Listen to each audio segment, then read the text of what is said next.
আপনি ভগবানে বিশ্বাস করেন? কি ভাবছেন? এটা আবার কেমন প্রশ্ন?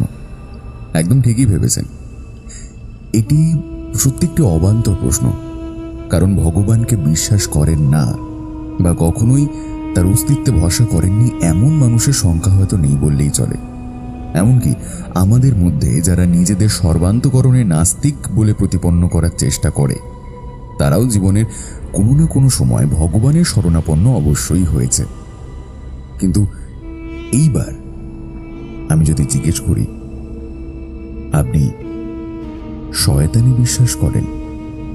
অনেকেই হয়তো হেসে উঠে বলবেন, ধুর, ওইসব আবার হয় নাকি? ওগুলো তো মানুষের মনের কাল্পনিক ভয়, প্রচলিত অন্ধবিশ্বাস, কুসংস্কার, আরো না জানি কত কি বলবেন। কিন্তু আপনি হয়তো এটাই ভুলে গেছেন, এই পৃথিবীতে সকল কিছুরই একটি বিপরীত দিকও থাকে, আর সেগুলোকে অবিশ্বাস করার কোনো উপায় আমাদের নেই। যেমন জন্ম, মৃত্যু, দিন, রাত্রি, আলো, অন্ধকার, ঠিক তেমনই ভগবান আর শয়তান। আমি আজ আপনাদের যে ঘটনাটা শোনাতে চলেছি তার সত্যতা প্রমাণ করা বা বৈজ্ঞানিক যুক্তি প্রদান করা কোনো কিছুই আমার পক্ষে সম্ভব নয়। তবে এইটুকু বলতে পারি, আমার জীবনে ঘটে যাওয়া এটি এমন এক ভয়ঙ্কর সত্যি ঘটনা, যার জন্য আমি আমার বন্ধুদের নিজের চোখের সামনে হারিয়ে যেতে দেখেছি।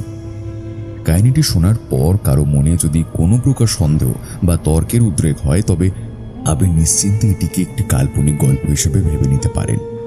এতে আমার বিন্দু মাত্র খারাপ অনুভব হবে না।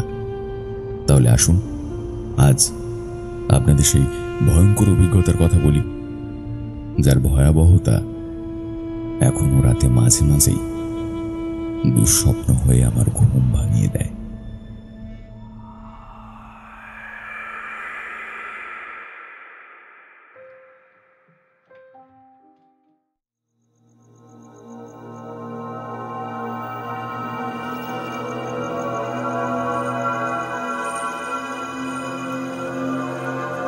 স্টুডিও ফ্রিকোয়েন্সি লাইভের নিবেদন হন্টেড 100-এ আজ আপনারা শুনবেন কল্যাণ সরকারের কলমে মহল বন্দিনী। গল্পের কাহিনী ও চরিত্র সম্পূর্ণ কাল্পনিক। বাস্তবের সঙ্গে এর কোনো রকম মিল একান্তই অনিচ্ছাকৃত এবং কাকতালীয়। লেখক কল্যাণ সরকার। লেখকের জন্ম উত্তর 24 পরগনা জেলার ইছাপুরে। বিজ্ঞান শাখায় স্নাতক ও অ্যানিমেশনে ডিপ্লোমা ধারক লেখক বর্তমানে পেশায় একটি বেসরকারি সংস্থার কর্মী এবং নেশায় একজন শখের গল্প লিখিয়ে। মূলত ভৌতিক গল্পের কারণে জনপ্রিয়তা লাভ করলেও তিনি লিখেছেন সাহিত্যের বিভিন্ন ধারার নানা রকমের গল্প। তার লেখা বেশ কিছু বই ইতিমধ্যেই পাঠক মহলে বিপুলভাবে সমাদৃত। তার মধ্যে উল্লেখযোগ্য বিভা পাবলিকেশন থেকে প্রকাশিত মৃত্যুর রং কালো, দ্বীপ প্রকাশন থেকে প্রকাশিত ও কেন কাঁদে, আগন্তুক প্রকাশন থেকে প্রকাশিত কুমুখী। তবে একক বই ছাড়াও তিনি বিভিন্ন পত্রপত্রিকা ও সংকলনে নিয়মিত লেখা দিয়ে থাকেন। আজ গল্প পাঠে রয়েছেন দীপম। অন্যান্য চরিত্রে নীল, পার্থ, প্রীতম, রৌনক, দীপম, মৌমিতা এবং শিপ্রা। গল্পের সূত্রধার অনন্যা। প্রচ্ছদ অলঙ্করণে সৌম্যদীপ। শব্দগ্রহণ অনন্যা। আবহ এবং সম্পাদনায় আর্য।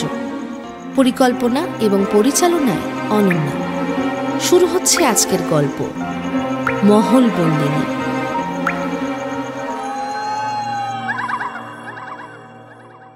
শেষ দিক তখন। সে বছর ফার্স্ট ক্লাস পেয়ে এমএ পাশ করেছি। তবে পড়াশোনা শেষ হয়ে গেলেও চাকরি খোঁজার কোনো রকম ঝোঁক বা ইচ্ছা কোনোটাই আমার ছিল না। কারণ আর সকলের মতন 8টা 5টা চাকরি করায় আমার একটু অনীহা ছিল। তাই পড়াশোনার সাথে সাথেই আমি নিউজ রিডিং আর অ্যাঙ্কারিং এর একটা কোর্স করেছিলাম। স্বপ্ন ছিল ভালো নিউজ রিডার বা অ্যাঙ্কার হিসেবে নিজেকে প্রতিষ্ঠিত করব।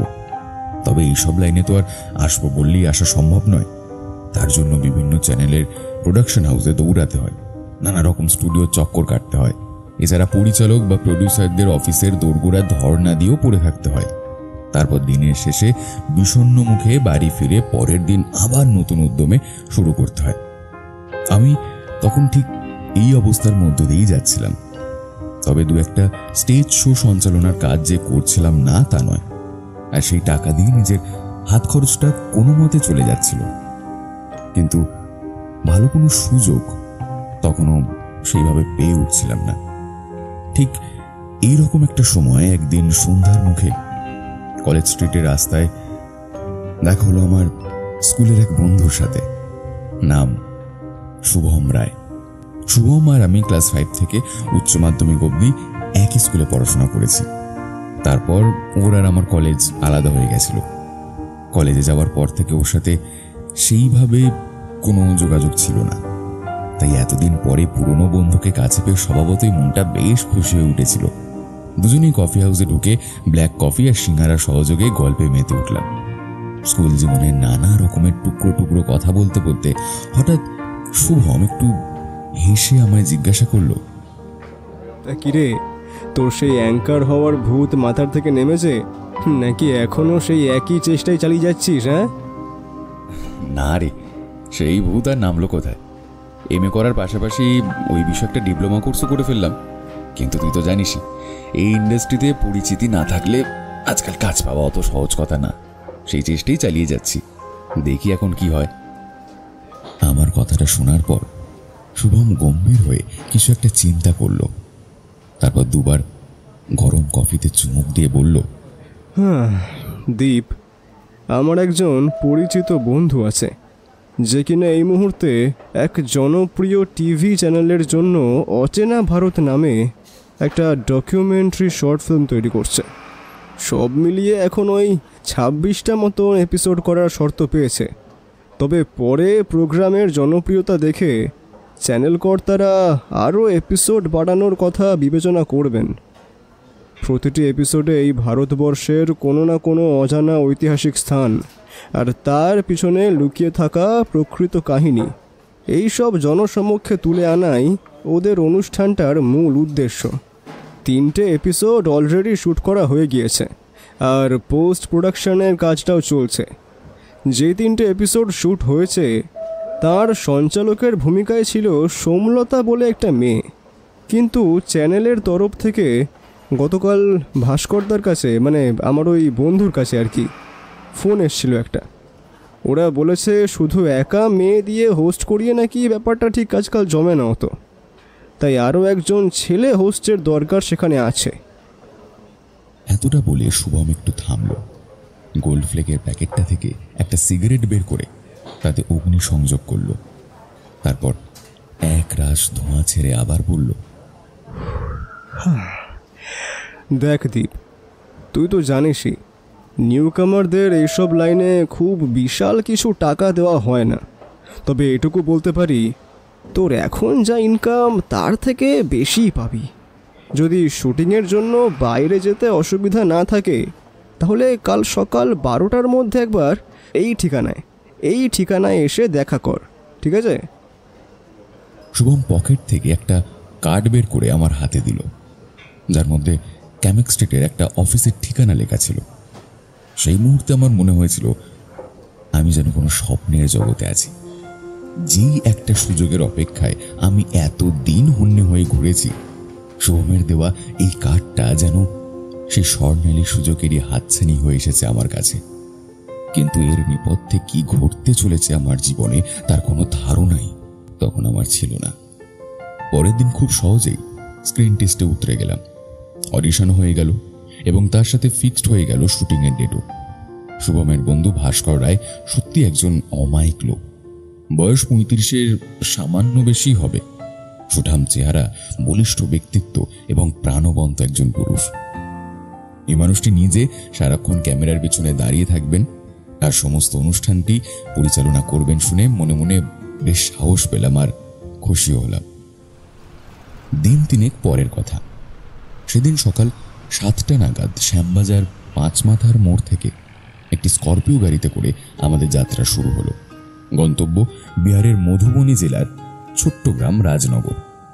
গাড়িতে আমি, শুভম, সোমলতা আর ভাস্করদা ছাড়াও আরো একজন রয়েছে যে আমাদের গাড়ি ড্রাইভ করে নিয়ে যাচ্ছে। ওর নাম রুদ্রনীল। ছেলেটার কাঁধ অব্দি লম্বা চুল, মাথায় হেয়ার ব্যান্ড, ঘাড়ের কাছে আর সম্পূর্ণ হাতে নানান রকম নকশা করে ট্যাটু আঁকা। কলারলেস টি শার্টের ফাঁক দিয়ে উঁকি দিচ্ছে মোটা সোনার চেন। এক নজরে দেখে যে কেউ বলতে পারবে রুদ্রনীল খুব বড়লোক বাড়ির আধুনিক একটা ছেলে। আর এটা যে ও নিজেরই গাড়ি ড্রাইভ করে আমাদের নিয়ে যাচ্ছে সেটাও আর আলাদা করে বলে দিতে হয় না। গাড়ি যেতে যেতে ভাস্করদা বলতে শুরু করলো, বুঝলি, আমাদের এইবারের এপিসোড হবে ঐতিহাসিক নওলক্ষা প্যালেস নিয়ে। নওলক্ষা প্যালেস বিহারের মধুবনী জেলার দরভাঙা ডিভিশনের আন্ডারে ছোট্ট একটা গ্রাম রাজনগরে অবস্থিত। তো যে সময় কথা বলছি সেই সময় দরভাঙা মহারাজ ছিলেন শ্রী লক্ষণেশ্বর সিং, আর ওনার ছোট ভাইয়ের নাম ছিল শ্রী রামেশ্বর সিং। এই রামেশ্বর সিংই রাজনগর গ্রামে নওলক্ষা প্যালেসটি নির্মাণ কার্য শুরু করেন আজ থেকে প্রায় 118 বছর আগে, 1890 সালে। তখনকার মতো সময় এই মহল নির্মাণ করতে উনি প্রায় 11 লক্ষ টাকা খরচ করেছিলেন। বুঝতে পারছিস? হ্যাঁ, সুদূর ফ্রান্স থেকে আনা বিখ্যাত আর্কিটেক্টের দ্বারা তৈরি করেছিলেন এই মহলের ভাস্কর্য ও শিল্পকলা। লোকমুখে শোনা যায় মহারাজ রামেশ্বর সিং তন্ত্রমন্ত্রে নাকি খুব বিশ্বাসী ছিলেন, তাই এই মহল পরিসরে তিনি 11খানা মন্দিরও স্থাপনা করেছিলেন। কিন্তু নিয়তির কি পরিহাস দেখো, এত শখ করে বানানো এই নওলক্ষা প্যালেসে রাজা রামেশ্বর সিং নিজের জীবদ্দশায় একটা রাতও কাটাতে পারেননি। একটা বিকট রকম চিৎকার করে প্রবল ঝাঁকুনি দিয়ে আচমকা আমাদের গাড়িটা দাঁড়িয়ে গেল। ভাস্করদা একটু বিরক্ত হয়ে বলল, কিরে নীল, আজ কিভাবে গাড়ি চালাচ্ছিস তুই? আরে ভাস্করদা, নিজেই দেখো না, কোথা থেকে একটা কালো বিড়াল আচমকা রাস্তার মাঝখানে চলে এলো। চারজনে অবাক হয়ে সামনের দিকে তাকিয়ে দেখলাম বেশ বড়সড় একটা কুচকুচে কালো রঙের বিড়াল ঠিক আমাদের গাড়ির সামনেই বসে আছে। ওর কালচে লাল চোখের হিংস্র দৃষ্টি তখনও আমাদের গাড়ির দিকেই। ওর পাশ কাটিয়ে নীল আবার গাড়িটা চালাতে শুরু করলো, কিন্তু আমার মাথায় তখন এসব কিছুই ঢুকছিল না। শুধু একটা চিন্তাই মনের মধ্যে বারবার ঘুরপাক খাচ্ছিল, এত টাকা খরচ করে এত শখ করে বানানো মহলে রাজা রামেশ্বর সিং একটা রাতও কাটাতে পারল না। কিন্তু কেন? কি এমন ঘটেছিল সেই মহলে? আমাদের গাড়ি NH-19 সড়ক দিয়ে ঝড়ের গতিতে ছুটে চলেছিল। আমি নিজেই সেদে ভাস্করদাকে জিজ্ঞেস করলাম, ভাস্করদা, তারপর কি হলো প্যালেসের? আর রামেশ্বর সিং কেনই বা থাকতে পারলেন না সেই মহলে? আমার প্রশ্নের উত্তরে ভাস্করদা আবার বলতে শুরু করলো, হ্যাঁ, ওই তো 1898 সালে নওলক্ষা প্যালেস যখন প্রায় অর্ধেক তৈরি হয়, ঠিক তখনই কোনো এক অজ্ঞাত কারণে রামেশ্বর সিংয়ের দাদা দরভাঙার মহারাজ লক্ষণেশ্বর সিং আচমকা মারা যান। একজন সুস্থ সবল লোকের হঠাৎ এইরকম মৃত্যুর যে কী কারণ ছিল আজ অবধি সকলের কাছে সেটা এক রহস্যই হয়ে থেকে গেছে। তবে লক্ষণেশ্বর সিংহের আকস্মিক মৃত্যুর পর দরভাঙার রাজসিংহাসন শূন্য হয়ে গিয়েছিল, তাই রামেশ্বর সিংকেই দ্বারভাঙার মহারাজ হয়ে সেই দায়িত্বভার গ্রহণ করতে হয়েছিল। অবশ্য এরপরেও তিনি বহুবার চেষ্টা করেছিলেন ওনার রাজত্ব দরভাঙা থেকে রাজনগরে স্থানান্তরিত করার জন্য, কিন্তু প্রতিবারই কোনো না কোনো কারণে ওনার সেই চেষ্টা বিফল হয়ে গিয়েছিল। নওলক্ষা প্যালেস পূর্ণরূপে তৈরি হয়েছিল 1926 খ্রিস্টাব্দে। হ্যাঁ, আর সেই মহলের প্রতিষ্ঠার ঠিক 3 বছরের মাথায় অর্থাৎ 1929 খ্রিস্টাব্দে মহারাজ রামেশ্বর সিং এক মারণ রোগে আক্রান্ত হয়ে মারা গিয়েছিলেন। বলা হয়ে থাকে মারা যাওয়ার আগে শেষ 3 বছর নাকি তিনি প্রায় শয্যাশায়ী ছিলেন, তাই নির্মাণ হওয়ার পর ওনার দ্বারা নওলক্ষা প্যালেসের সুখভোগ করা আর সম্ভব হয়ে ওঠেনি। কিছুক্ষণ সবাই চুপচাপ। গাড়ির শব্দ ছাড়া সেই মুহূর্তে আর কোনো শব্দই শোনা যাচ্ছিল না।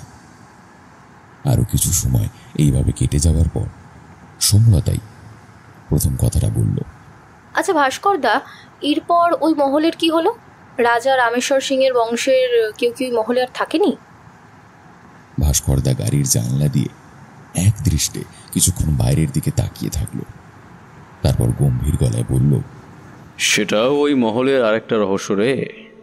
1934 খ্রিস্টাব্দে রামেশ্বর সিংয়ের পুত্র মহারাজা কামেশ্বর সিং ঠিক করেছিলেন যে নওলক্ষা মহল থেকেই তিনি রাজকার্য পরিচালনা করবেন, কিন্তু ওই মহলের হয়তো অন্যই ইচ্ছা ছিল। ও হয়তো চাইতো না যে ওর মধ্যে কোনো মানবের পদচিহ্ন পড়ুক।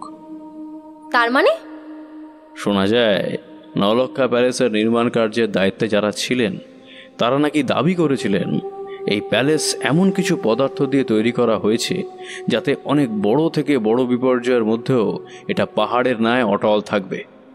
কিন্তু ভাগ্যের কি পরিহাস দেখ, যেই বছর কামেশ্বর সিং ওই প্যালেসে আসার পরিকল্পনা করছেন সেই 1934 সালেই ওখানে একটা ভূমিকম্প হয়, যার উৎসস্থল ছিল নলক্ষা মহলের ঠিক মাটির নিচে। আর সেই ভূমিকম্পে সবার আগে তাসের ঘরের মতো ভেঙে পড়ে ওই মহল। তারপর আর কি, সময়ের করাল থাবায় নলক্ষা মহলের নাম ধীরে ধীরে মানুষের মন থেকে মুছে যেতে শুরু করে, চাপা পড়ে যায় প্রাচীন শতাব্দীর সেই ইতিহাস। এই জন্যই তো, ঠিক এই কারণেই আমরা ওই মহলের সাথে আবার পরিচয় করাবো সকলকে।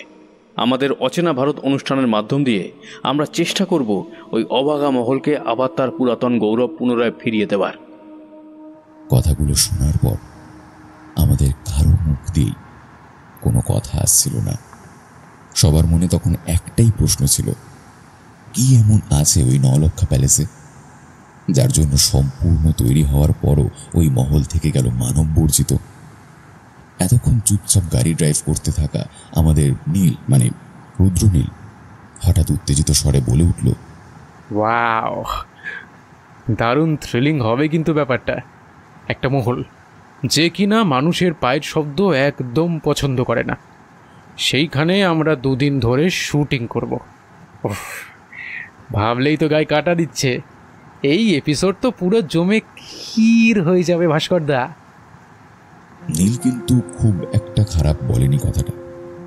সত্যি এই এপিসোড সুপারহিট হওয়ার কথা, কারণ এই পৃথিবীর যেখানেই কোনো অজানা রহস্য লুকিয়ে থাকে সেখানেই মানুষের কৌতূহল সর্বাধিক বৃদ্ধি পায়। আর মানুষের কৌতূহল বৃদ্ধি পাওয়া মানেই অনুষ্ঠানের টেলিভিশন রেটিং পয়েন্ট বৃদ্ধি পাওয়া, এক কথায় যাকে বলে টিআরপি বেড়ে যাওয়া। কিন্তু আমার মন তখন অন্য চিন্তায় ডুবেছিল। যেই মহল নিজের অভ্যন্তরে মানুষের ছায়াও পছন্দ করে না, সেখানে আমাদের অনধিকার প্রবেশ করাটা কি সত্যি বুদ্ধিমানের কাজ হবে? কি জানি, এর উত্তর তো সময়ই বলে দেবে। আমরা যখন মধুবনী পৌঁছালাম তখন রাত প্রায় 11টা বেজে গেছে। ভাস্করদা সবাইকে জানিয়ে দিল, আচ্ছা সবাইকে বলছি, এত রাতে রাজনগর গিয়ে কোনো লাভ নেই, তাই আজ রাতটা আমাদের এখানেই কোনো একটা হোটেলে কাটাতে হবে। কাল বরং সকাল সকাল রওনা দেবো আমরা ওই নলক্ষা প্যালেসের উদ্দেশ্যে, ঠিক আছে? আমরা সকলেই ভাস্করদার কথা সম্মত হলাম। খোটৌনা মেইন রোডের ধারে সহজেই একটা ভালো হোটেলের সন্ধান পাওয়া গেল। সারাদিনের গাড়ি জার্নিতে আমরা প্রায় সবাই ক্লান্ত হয়ে পড়েছিলাম, বিশেষ করে নীল। এতটা রাস্তা একা ড্রাইভ করে নিয়ে আসা মোটেই সহজ ব্যাপার নয়, কিন্তু ওর চোখ মুখ দেখে সেই ক্লান্তিটা বোঝার বিন্দু মাত্র উপায় নেই। গাড়ি থেকে নামার পরেও ছটফট করে যাচ্ছে, সারাক্ষণ এর পিছনে লেগে যাচ্ছে। সত্যি এতটা হাসি খুশি মিশুকে আর চনমনে ছেলে আমি খুবই কম দেখেছি। রাত বেশি হয়ে যাওয়ায় হোটেলের খাবার প্রায় শেষের দিকেই ছিল। বিশেষ কিছু না পাওয়া গেলেও গরম ভাত, মুসুরির ডাল, ঝুড়ি আলু ভাজা আর কাতলা মাছের ঝোল দিয়ে রাতের খাওয়াটা বেশ জমেই হলো। একটা কথা এখানে না বললেই নয়, বিহারিরা যে এত সুন্দর মাছের ঝোল রান্না করতে পারে সেই ধারণা আমার আগে ছিল না।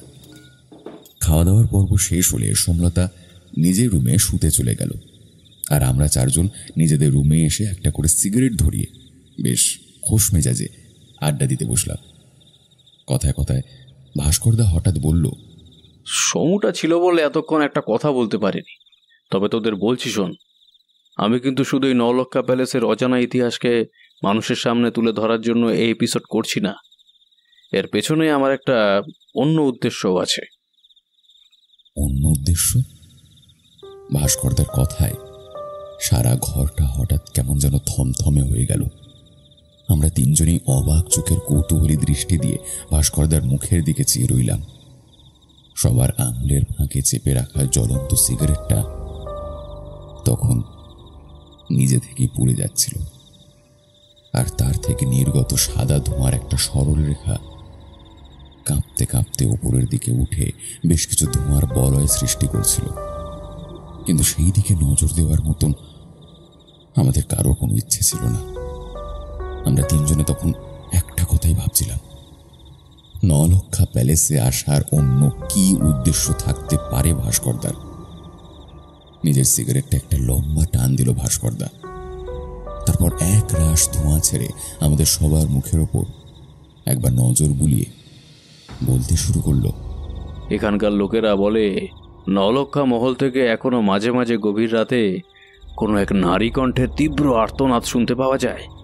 তাছাড়া গুপ্তধনের লোভেই হোক বা অন্য কোনো কারণেই হোক, যারাই আজ অবধি সন্ধ্যের পর এই মহলে প্রবেশ করেছে তারা কেউ আর ফিরে আসেনি। এই মহল নিয়ে ওখানকার গ্রামবাসীদের মনে এতটাই আতঙ্ক রয়েছে যে নলক্ষা মহলের আশপাশ প্রায় জনশূন্য হয়ে গেছে। এমনকি দিনের আলো চলে গেলে ওই মহলের পাশ দিয়ে কেউ যাতায়াতও করে না। একটু থামলো ভাস্করদা। আমাদের সকলের মুখের উপর আর একবার চোখ বুলিয়ে নিয়ে ঈষৎ হেসে বলল, আমি চাই ওই আর্তনাদের রহস্য উদ্ঘাটন করতে, গ্রামবাসীদের মনের ভয়টা দূর করতে। তাই আমাদের এই এপিসোডকে আমি 2 ভাগে বিভক্ত করার সিদ্ধান্ত নিয়েছি। প্রথমটা হলো দিনের নলক্ষা মহল, আর দ্বিতীয়টা হলো রাতের নলক্ষা মহল। সেই কারণে কাল সারা রাত আমরা ওই মহলেই শুটিং করব। ভাস্করদের কথাগুলো শোনার পর আমি আর শুভম একটু চিন্তিত হয়ে পড়ল। একমাত্র নীল বেশ উৎসাহের সাথে বলে উঠল, আরে বাস ভাস্করদা, এ তো ফাটাফাটি অভিজ্ঞতা হতে চলেছে গো। যাই বলো, দীপ কিন্তু বেশ লাকি। প্রথম এসে এরকম একটা এপিসোড হোস্ট করা কিন্তু মোটেই মুখের কথা নয়। শুধু এপিসোডটা টেলিকাস্ট হবার কদিন আগে থেকে জমিয়ে একটা ট্রেলার পড়ে যাবে, ব্যাস, তাহলেই আর দেখতে হবে না। নীলের কথাটা শুনে মনটা কিছুটা রিল্যাক্স হলেও সম্পূর্ণ চিন্তামুক্ত হতে পারলাম না। সেদিন রাতে কেন জানি আমার ঘুম আসতে চাইছিল না। বারবার শুধু মনে হচ্ছিল 100 বছরেরও বেশি সময় ধরে যে রহস্যকে নিজের বুকে আগলে রেখেছে ওই মহল, তার উপর এত উৎসাহ হয়তো না দেখানোই ভালো।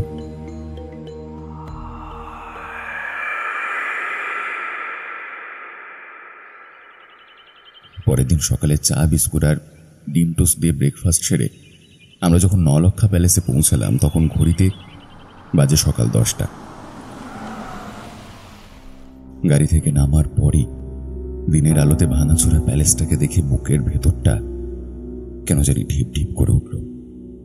ভাস্করদা, নীল আর শুভম 3 জনে মিলে গাড়ি থেকে ক্যামেরা, ফিল্টার, স্ট্যান্ড, মনিটর ইত্যাদি সরঞ্জাম নামিয়ে শুটিংয়ের জায়গা দেখে নিতে লাগলো। ততক্ষণে আমি আর সোমলতাও শেষবারের মতো স্ক্রিপ্টে চোখ বুলিয়ে নিচ্ছিলাম। কিছুক্ষণ পরেই শুভম এসে ডাক দিল, চলো চলো, ভাস্করদা ডাকছে, শট রেডি হয়ে গিয়েছে। তারপর আমার দিকে তাকিয়ে শুভম বলল, দীপ, অল দ্য বেস্ট। শুভমের দিকে তাকিয়ে একটা ছোট্ট হাসি দিয়ে আমি ক্যামেরার সামনে এসে দাঁড়ালাম। এরপরেই ভাস্করদা ক্যামেরার পেছন থেকে নীলকে ইশারা করল, আর নীল বলল, roll sound, camera and action. Action বলার সাথে সাথেই সোমলতার অনুষ্ঠানের সূচনা করার কথা ছিল। ও সেই মতো শুরু করতেই যাবে, কিন্তু ঠিক তখনই হঠাৎ কোথা থেকে যেন এক ভয়ঙ্কর ঝোড়ো হাওয়া বইতে শুরু করলো, আর আমাদের চারপাশের সমস্ত জায়গাটা ধুলো, মাটি আর উড়তে থাকা শুকনো পাতায় ঢেকে গিয়ে একেবারে অন্ধকার হয়ে গেল। আমি আর সোমলতা নিজেদের মেকআপ বাঁচানোর জন্য হাত দিয়ে মুখ চেপে ধরে মাটিতে নিচু হয়ে বসে পড়লাম। মিনিট 10 থাকলো এই ঝড়ের তাণ্ডব। তারপর ধীরে ধীরে আবার সব পরিষ্কার হয়ে এলো। আমি মনে মনে ভাবলাম, এটা কি ছিল? শুধুই কি প্রকৃতির আপন খেয়াল, নাকি এই মহলের সাবধান বাণী? কি জানি। হাওয়ার রেশ একটু কমে যাওয়া মাত্রই অভিজ্ঞ সোমলতা আবার আগের অবস্থানে চলে এলো। নীল অ্যাকশন বলা মাত্রই ও বলতে শুরু করলো, নমস্কার বন্ধুরা, আমি সোমলতা আবার এসে গেছি আমাদের জানা ভারতবর্ষের অজানা এক স্থান নিয়ে, আপনাদের প্রিয় অচেনা ভারত অনুষ্ঠানে। তবে আজ কিন্তু আমি আর একা আসিনি, আমার সাথে এই অচেনা ভারতের সফরে উপস্থিত হয়েছেন আরেক নতুন বন্ধু। আসুন আপনাদের সাথে তার পরিচয় করিয়ে দিই। কাট কাট, ওয়েল ডান সোম, ওয়েল ডান। ভাস্করদা হাততালি দিয়ে সোমলতাকে উৎসাহ প্রদান করলো। তারপর আমার দিকে ঘুরে তাকিয়ে বলল, দীপ, আর ইউ রেডি? আমি মাথা নেড়ে সম্মতি জানালাম। ভাস্করদা ক্যামেরার দিকে মুভ করল। তারপরেই নীল অ্যাকশন বলল, আর আমি শুরু করলাম। নমস্কার বন্ধুরা, আমি আপনাদের নতুন বন্ধু দীপ। বহুকালের ধুলোমাটি জমে থাকা ইতিহাসের পাতা উল্টে প্রতিবারের মতন এবারও আমরা এক নতুন জায়গার খোঁজ দিতে হাজির হয়েছি বিহারের মধুবনী জেলার থেকে মাত্র 15 কিলোমিটার দূরে রাজনগর গ্রামের নলক্ষা প্যালেসে। শতবর্ষের অবহেলায় এই মহল হয়তো নিজের উজ্জ্বলতা অনেকাংশেই হারিয়েছে, কিন্তু এর মুখ্যতারে দণ্ডায়মান 4টি হাতির প্রতিমূর্তি কিন্তু এখনও সেই রাজসিক গৌরবগাথার কাহিনীই বর্ণনা করে চলেছে। আপনারা হয়তো দেখতেই পারছেন, ভারতীয় ও বৈদেশিক কলাকৃতির এক আশ্চর্য মিশেল, এক অদ্ভুত সামঞ্জস্যতা রয়েছে এই মহলের দেওয়ালে ও গম্বুজে। আসুন এই মহলের নেপথ্যে থাকা এর প্রকৃত ইতিহাস আমরা সোমলতার কাছ থেকে জেনে নিই। দিনের আলোয় সোমলতা যখন সমগ্র মহল পরিসর ঘুরিয়ে তার ইতিহাস ব্যক্ত করছিল, সেই সুযোগে আমিও একটা সিগারেট ধরিয়ে মহলের পিছনের দিকটায় এসে একটু দাঁড়ালাম। সামনের দিকের তুলনায় এদিকটায় ঝোপঝাড় জঙ্গলের পরিমাণ অনেকটাই বেশি। শ্যাওলা ধরা ছাদ, দেওয়াল আর গম্বুজের বিভিন্ন অংশ থেকে পলেস্তারা খসে গিয়ে কঙ্কালসার ইটগুলো চেয়ে আছে। কোথাও কোথাও আবার জীর্ণ দেওয়ালের ফাটল বেয়ে বেরিয়ে এসেছে বট, অসত্য, আরো নানান রকমের ছোট বড় গাছ, যাদের বর্ধিত শেকড় বাকড়গুলো ক্রমশ যেন আষ্টে পৃষ্ঠে জড়িয়ে ধরে গিলে ফেলতে চাইছে সমগ্র মহলটাকে। সামনের দিকের থেকে মহলের পিছনের দিকটা অনেকটাই স্যাঁতস্যাঁতে, আর তাই শীতল ভাবটাও এখানটা অনেকটা বেশি অনুভব হচ্ছিল। চুন বালি খসে পড়া একটা খিলানের গায়ে হেলান দিয়ে মনের সুখে সিগারেট টানছিলাম। হঠাৎ খুব মৃদু স্বরে একটা ফসফস জাতীয় শব্দ আমার কানে এলো। অবাক হয়ে চারিদিকে চোখ বুলিয়ে নিলাম। না, সেরকম কিছুই আমার চোখে পড়ল না যার থেকে এই শব্দ আসতে পারে। হয়তো ভুল শুনেছি। সেই চিন্তা করে আবার আপন মনে সিগারেট টানতে শুরু করলাম, কিন্তু না, বেশিক্ষণ অন্যদিকে মন দিতে পারলাম না। আবার সেই শব্দ আমার খুব কাছে, মনে হচ্ছে একদম পাশ থেকে আসছে সেই শব্দ। একবার, দুবার, তিনবার, বারবার অবিরাম হয়ে চলেছে সেই শব্দ। এক অজানা আশঙ্কায় কেঁপে উঠল বুকের ভেতরটা। তবে কি আমি যা ভাবছি এটা তারই শব্দ? ভয় আর আতঙ্কে ধীরে ধীরে কান রাখলাম খিলানটার উপর। এ কি, এটা কি করে সম্ভব? সত্যি নিঃশ্বাস নিচ্ছে এই মহলটা? না, শুধু নিঃশ্বাস না, মনে হচ্ছে রীতিমতো রাগে ফুঁসছেও। শতাব্দী প্রাচীন এই মহলের খিলানটা আমায় যেন বলতে চাইছে, সাবধান, চলে যায় এখান থেকে, নইলে ঘোর বিপদ। আমি তাড়াতাড়ি ওই জায়গা ছেড়ে সামনের দিকে যাওয়ার জন্য পা বাড়াতেই যাব, এমন সময় দেখতে পেলাম নীল হাসি মুখে আমার দিকে এগিয়ে আসছে। এই যে দীপ, তুমি তো ফাটিয়ে দিয়েছো বস। এটা তোমার ফার্স্ট ডে ছিল, হ্যাঁ? কাউকে বলে না দিলে তো বিশ্বাসই করবে না। চলো, এই খুশিতে একটু ধূমপান করা যাক।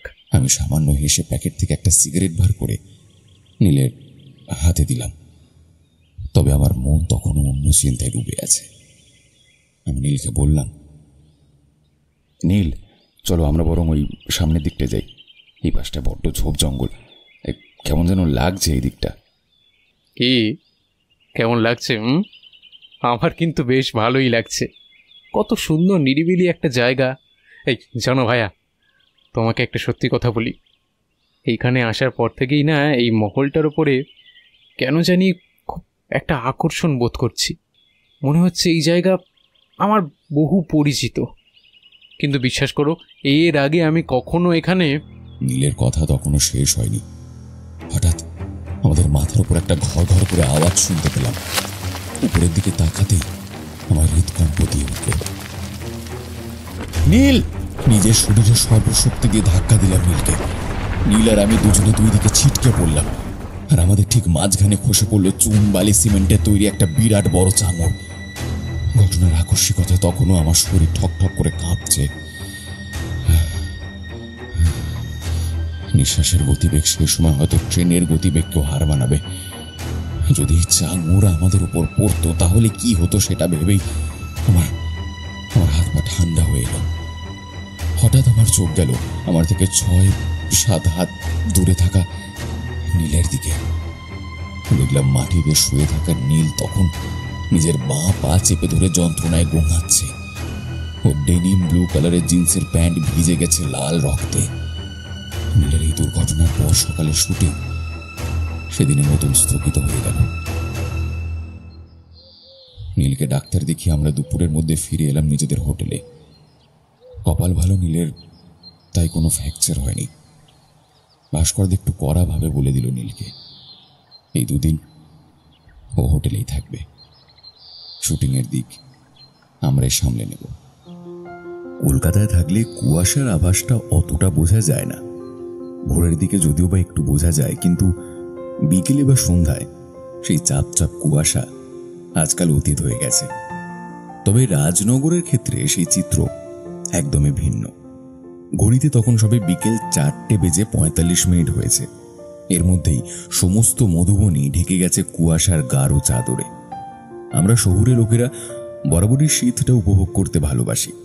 হয়তো আমাদের ওখানে সেইভাবে শীতকালটা পাওয়া যায় না, এটাই তার প্রধান কারণ। শুভম আর নীল তখন অকাতরে ঘুমাচ্ছিল। সোমলতাও নিজের রুম থেকে বেরোয়নি, হয়তো ঘুমেই রয়েছে। আসলে গতকাল রাতে কারুরই সেইভাবে ভালো ঘুম হয়নি।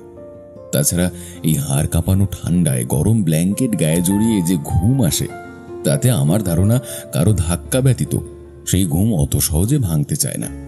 শুধু ভাস্করদাকে দেখতে পেলাম না, হয়তো আশেপাশেই কোথাও গেছে এই মহলের সম্পর্কে আরো নতুন কোনো তথ্য জোগাড় করতে। জ্যাকেটটা গায়ে চাপিয়ে একাই বেরিয়ে পড়লাম। এই ঠান্ডায় সামনের ঝুপড়ি চায়ের দোকানটা থেকে একবার চা খেলে মন্দ হয় না। এতে একটু হাঁটাহাঁটিও হবে আর শরীরও গরম হবে। সেই আশা দিয়ে আমি হোটেল থেকে বাইরে বেরোলাম। বেড়ার ছাউনি দেওয়া খাটো চায়ের দোকানটায় যখন মাথা নিচু করে ঢুকলাম, দেখতে পেলাম জনা কয়েক লোক চাদর মুড়ি দিয়ে জুবুথুবু হয়ে বসে চা খাচ্ছে আর মৈথিলি ভাষায় নিজেদের মধ্যে কথাবার্তা বলছে। ওদের দেখে সহজেই বোঝা যায় এরা এখানকারই স্থানীয় বাসিন্দা। রাজনগর গ্রামের প্রধান ভাষা মৈথিলি। এই ভাষাটার সাথে হিন্দি ভাষার অনেকাংশে মিল আছে। শুধু একটু মনোযোগ দিয়ে শুনতে হয় কথাগুলো, তাহলেই বোঝা যায়।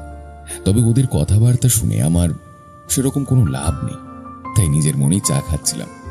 হঠাৎ শুনলাম দোকানদার কাউকে বেশ জোরে জোরে কিছু বলছে। ভালো করে শুনে বুঝতে পারলাম বেঞ্চের একদম শেষ মাথায় বসে থাকা লোকটি একটু আগেই চা বিস্কুট খেয়েছে, কিন্তু এখন পয়সা দিতে পারছে না। লোকটার বয়স আন্দাজ 60-65 হবে। তোবড়ানো গাল, চোখগুলো যেন গর্তে ঢুকে গেছে। ওর ছেঁড়া চাদর আর ময়লা পাজামা দেখে সহজেই বোঝা যাচ্ছিল চায়ের পয়সা ওর কাছে নেই। কেন জানি লোকটাকে দেখে আমার বড্ড মায়া হলো। আমি ওর আর নিজের দুজনের টাকাই দোকানদারকে দিয়ে বেরিয়ে এলাম দোকান থেকে। ঘড়ির কাঁটা তখন 6টা ছুঁই ছুঁই। বাইরে গাঢ় কালো অন্ধকারে জমাট বাঁধা কুয়াশাগুলো সাদা মেঘের মতো ভাসছে।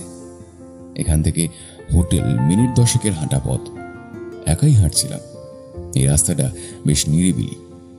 মাঝে মধ্যে দু একজন চাদর আর মাফলার দিয়ে মুখ ঢাকা লোক সাইকেল নিয়ে চলে যাচ্ছিল পাশ দিয়ে। গুনগুন করে আপন মনে গান গাইতে গাইতে পথ চলছিলাম।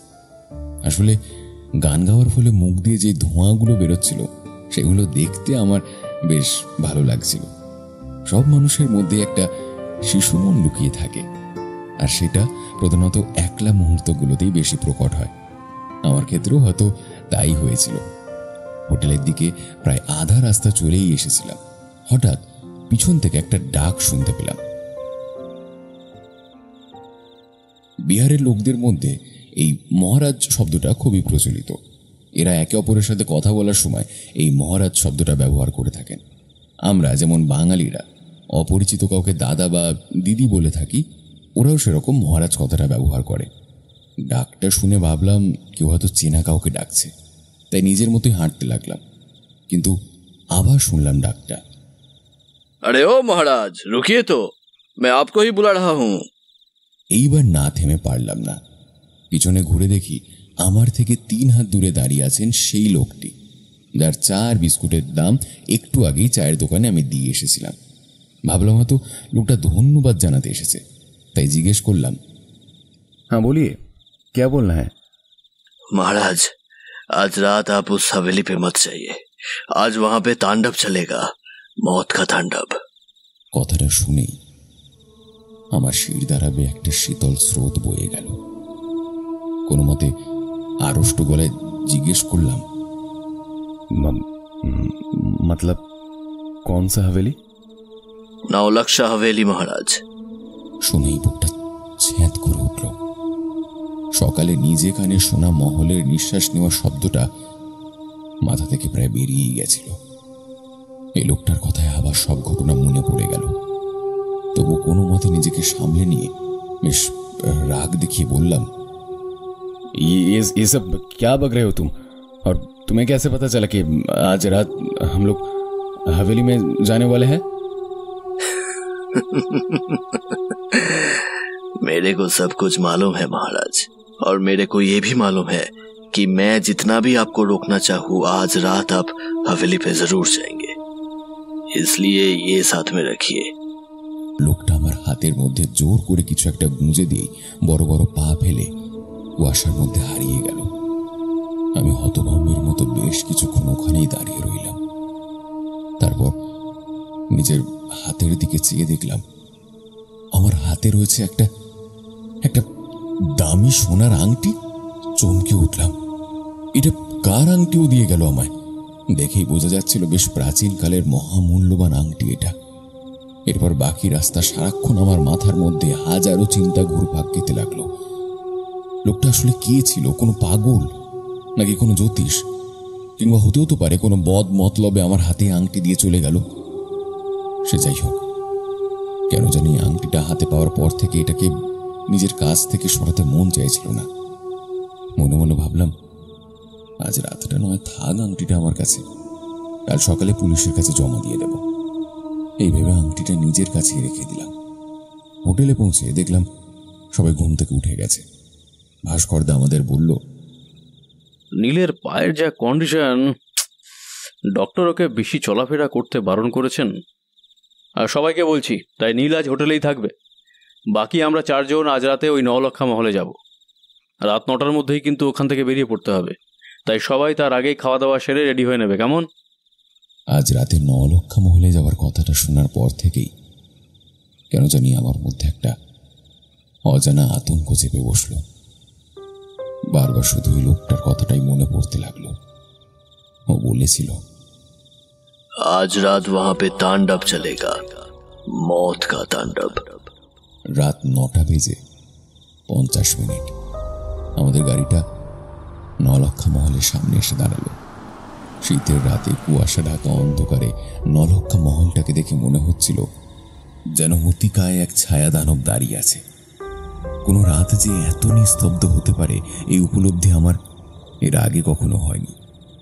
চারপাশে এত ঝোপঝাড়ে ভর্তি থাকা সত্ত্বেও একটা ঝিঁঝি পোকার ডাক অব্দি শোনা যাচ্ছিল না। আমি আর সোমলতা জিনিসপত্র নিয়ে আগে আগে হাঁটতে থাকলাম। গাড়ি থেকে বাকি জিনিসপত্র নামিয়ে আমাদের পিছন পিছন আসছিল শুভম আর ভাস্করদা। আমার হাতে একটা 6 ব্যাটারির বড় টর্চ। সেই আলো দিয়েই পথ দেখিয়ে নিয়ে যাচ্ছিলাম সোমলতাকে। নীলটা না আসায় কেমন যেন একটা ফাঁকা ফাঁকা মনে হচ্ছিল।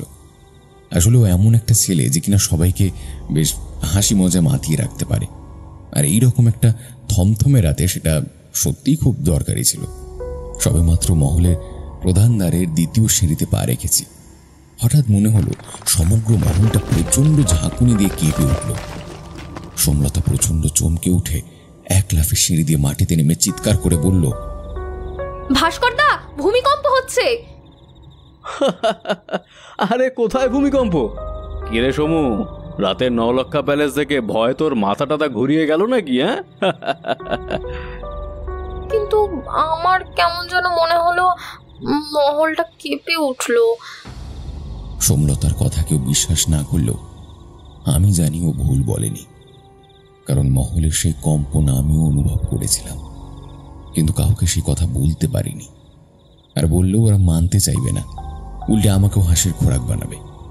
ঠিক এই কারণে আজ সন্ধ্যায় ওই লোকটার বলা কথাগুলো আমি ওদের বলিনি। জানি ওরা বিশ্বাস তো করবেই না, বরং আমায় ভীতু ভেবে আমার উপর অট্টহাস্য করবে। তবে আমি বেশ বুঝতে পারছি আজ রাতে এই মহলে ভয়ঙ্কর কিছু একটা ঘটতে চলেছে, যার আগাম সতর্কবার্তা একটু আগেই এই মহল দিয়ে দিল। মহলের ভিতর প্রবেশ করার পর শুভম বড় ব্যাটারি দিয়ে 4টে হ্যালোজেন লাইট জ্বালালো। সেই আলোর রোশনাইতে শতবর্ষ পুরনো এই 9 লক্ষা মহলের সৌন্দর্য দেখে আমি সত্যি মোহিত হয়ে গেলাম। উফ, কি অসাধারণ সুন্দরী এই মহল, কি অনবদ্য শিল্পকলা। বয়সের ভারে সেই পুরাতন চাকচিক্য না থাকলেও এর আকর্ষণী ক্ষমতা এখনো সেই একই রকম রয়ে গেছে। আমার যেন কেমন একটা নেশা ধরে গেল এই মহলের আভ্যন্তরীণ সৌন্দর্য দেখে। ওকে, কাম অন, তাহলে এখানেই শুটিংটা করা যাক। শুধু একটা ফিল্টার ইউজ করলেই লাইটটা যা অসাধারণ।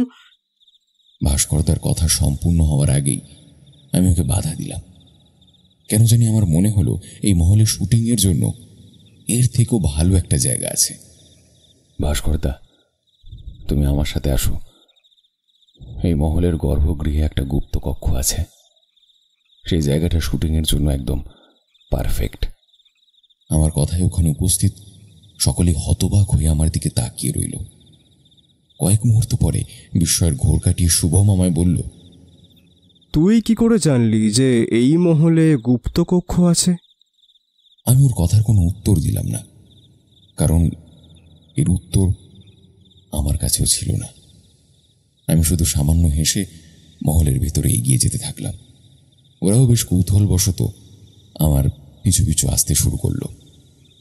মহলের উত্তর পশ্চিম দিকের একটা ছোট বারান্দা পেরিয়ে আমি সেই বারান্দার একদম শেষ মাথায় এসে দাঁড়িয়ে পড়লাম। এখন আমি যেখানে দাঁড়িয়ে আছি ঠিক সেখানে পায়ের সামনে একটা লোহার ঢাকনা মতো রয়েছে। তার উপর লাগানো রয়েছে একটা লোহার কড়া। আমি গায়ের জোরে সেই কড়াটা ধরে টান দিতেই দরাম করে একটা শব্দ করে সেই ঢাকনাটা খুলে গেল, আর তার সাথেই এক গ্লাস হিম শীতল ঠান্ডা হাওয়া এসে ধাক্কা খেলো আমার শরীরে। টর্চের আলোয় চারজনই অবাক হয়ে দেখলাম এখান থেকে একটা লম্বা সিঁড়ি পাতালে নেমে গেছে। আমাদের কারো মুখে কোনো কথা আসছিল না। সকলেই আশ্চর্য দৃষ্টিতে তাকিয়ে রইলাম সিঁড়িটার দিকে। পরিত্যক্ত এই মহলের ঘুটঘুটে অন্ধকারের মধ্যে তখন 4 জন মানুষের নিঃশ্বাস ছাড়া আর কোনো শব্দ শুনতে পাওয়া যাচ্ছিল না। সোমলতা বেশ ভীত গলায় বলল, ভিতরে যাওয়াটা কি ঠিক হবে ভাস্করদা? ভাস্করদাকে দেখেই বোঝা যাচ্ছিল ও নিজেও একটু ঘাবড়ে আছে। তাও সোমলতাকে সাহস দিয়ে বলল, আরে ধুর বোকামে, ভয় কিসের? আমরা তো আছি। 9 লক্ষা প্যালেসের এই গুপ্তকক্ষের কথা আজ অবধি কারো জানা নেই। আমি জানি না আমাদের দীপবাবু এর খোঁজ কি করে পেলেন, তবে যেভাবেই পেয়ে থাক তুই একবার ভেবে দেখ সমু, আমরা যখন আমাদের অচেনা ভারত অনুষ্ঠানে এই গুপ্তকক্ষের কথা প্রথম জানাবো তখন আমাদের অনুষ্ঠান কতটা প্রচারের আলোয় আসবে। হ্যাঁ, ভাবতে পারছিস? কথাটা যে ভাস্করদা একদম ঠিক বলেছে তা নিয়ে কোনো দ্বিমত নেই, কিন্তু আমি তখন এটা বুঝে উঠতে পারছিলাম না যে কোনো অজানা শক্তির বশীভূত হয়ে আমি এই গুপ্তকক্ষের খোঁজ পেলাম। তবে আর কিছু বুঝি বা না বুঝি এটা খুব ভালোই বুঝতে পারছিলাম আজ রাতে এই মহলে যে ভয়ঙ্কর ঘটনা ঘটতে চলেছে তার সূত্রপাত হয়ে গেছে, আর এখন শুধুই ধ্বংসের অপেক্ষা। টর্চের গোলাকার আলোয় অন্ধকার কাটে সিঁড়ি বেয়ে ধীরে ধীরে নিচে নেমে এলাম সবাই। একটা সংকীর্ণ প্যাসেজ পার করে আমরা যেখানে এসে দাঁড়ালাম সেটাকে দেখে একটা বিরাট হল ঘর বলেই মনে হলো। ঘরের ঠিক মাঝখানে মাথার উপর ঝুলছিল মাকড়সার জালে ঢেকে যাওয়া একটা ভাঙা চোরা ঝাড়বাতি, আর সেই ঝাড়বাতির একদম নিচেই ছিল একটা যজ্ঞবেদী। এরকম একটা জায়গায় যজ্ঞবেদীটা দেখে আমি বেশ আশ্চর্য হলাম। শুনেছিলাম মহারাজা রামেশ্বর সিং তন্ত্রমন্ত্রে বিশ্বাসী ছিলেন। তাহলে কি পাতাল গৃহ উনি কি কোনো গুপ্ত তন্ত্র সাধনার জন্য বানিয়েছিলেন? কে জানে, হয়তো তাই। আমি ঘরটার চারিদিকে একবার ভালো করে চোখ বুলিয়ে নিলাম। যজ্ঞবেদীটার পাশে দেখলাম বলি দেওয়ার জন্য একটা হাঁড়ি কাঠ লাগানো আছে। এছাড়া মাটিতে ধুলো বালি আর পাথরের টুকরোর সাথে ছড়িয়ে ছিটিয়ে পড়েছিল মরছে ধরা একটা খড়গ, একটা লোহার শিক, ছেঁড়া একখানা চাবুক, আর পুজোর কাজে ব্যবহৃত বেশ কিছু কাঁসা পিতলের বাসনপত্র। হয়তো আরো অনেক কিছুই ছিল ওখানে, কিন্তু সেগুলো পরিষ্কারভাবে বুঝতে পারছিলাম না, কারণ ওই ঘরের দেওয়াল আর ছাদের বেশিরভাগ অংশই ভেঙে পড়েছিল মাটির ওপর। তার সাথে উপরে পড়েছিল বেশ কিছু বিশালাকার স্তম্ভ। ওখানকার পরিস্থিতি দেখে বোঝাই যাচ্ছিল 1934 সালে ওখানে যে ভূমিকম্প হয়েছিল তার ফলে এই দুরবস্থা। এই হলঘরের দুপাশে দুটো তালাবন্ধ দরজা দেখতে পাচ্ছিলাম। নিশ্চয়ই যে ব্যক্তি এখানে থেকে হোমযজ্ঞ করতেন তার থাকার জন্যই ওই শয়নকক্ষ কিংবা বিশ্রাম কক্ষগুলো নির্মাণ করা হয়েছিল। ভাস্করদাকে দেখলাম এই ঘরটা দিয়ে শুটিং করতে বেশি উৎসাহী হল।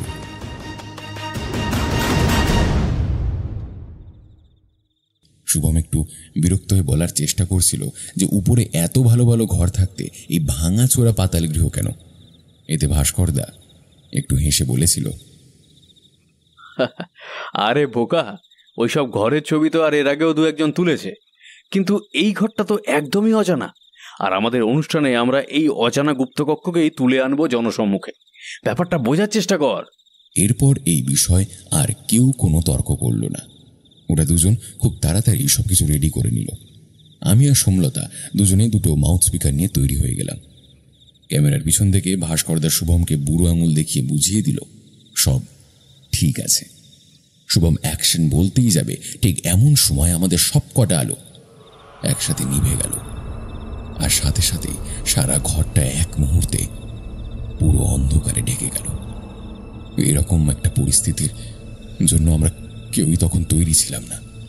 ভাস্করদা খুব বিরক্তির সুরে বলল, আরে দূর, কেউ তো টর্চ অন্তত জ্বালা। কিন্তু আশ্চর্যের ব্যাপার এটা ছিল যে লাইটগুলোর সাথে সাথে আমাদের টর্চগুলোও জ্বলছিল না। আমি আর শুভম বারংবার সেগুলোকে জ্বালানোর বৃথা চেষ্টা করতেই থাকছিলাম, কিন্তু কিছুতেই কিছু করতে পারছিলাম না। ওই মুহূর্তে আমাদের কি করণীয় সেটাই চিন্তা করছিলাম। হঠাৎ আমার পাশে দাঁড়ানো সোমলতার এক ভয়ঙ্কর চিৎকার আমাদের কানে এলো। আমার মনে হলো আর্তনাদটা যেন দ্রুত গতিতে আমার কাছ থেকে দূরে সরে যাচ্ছে। আমি অন্ধকারের মধ্যে চিৎকার করে ডাকলাম, সোমলতা, কোথায় তুমি? কিন্তু কোনো উত্তর পেলাম না। আমার সাথে সাথে শুভম আর ভাস্করদাও সোমলতার নাম ধরে চিৎকার করে ডাকতে শুরু করলো। সমু, এই সমু, কি হয়েছে তোর? কোথায় তুই?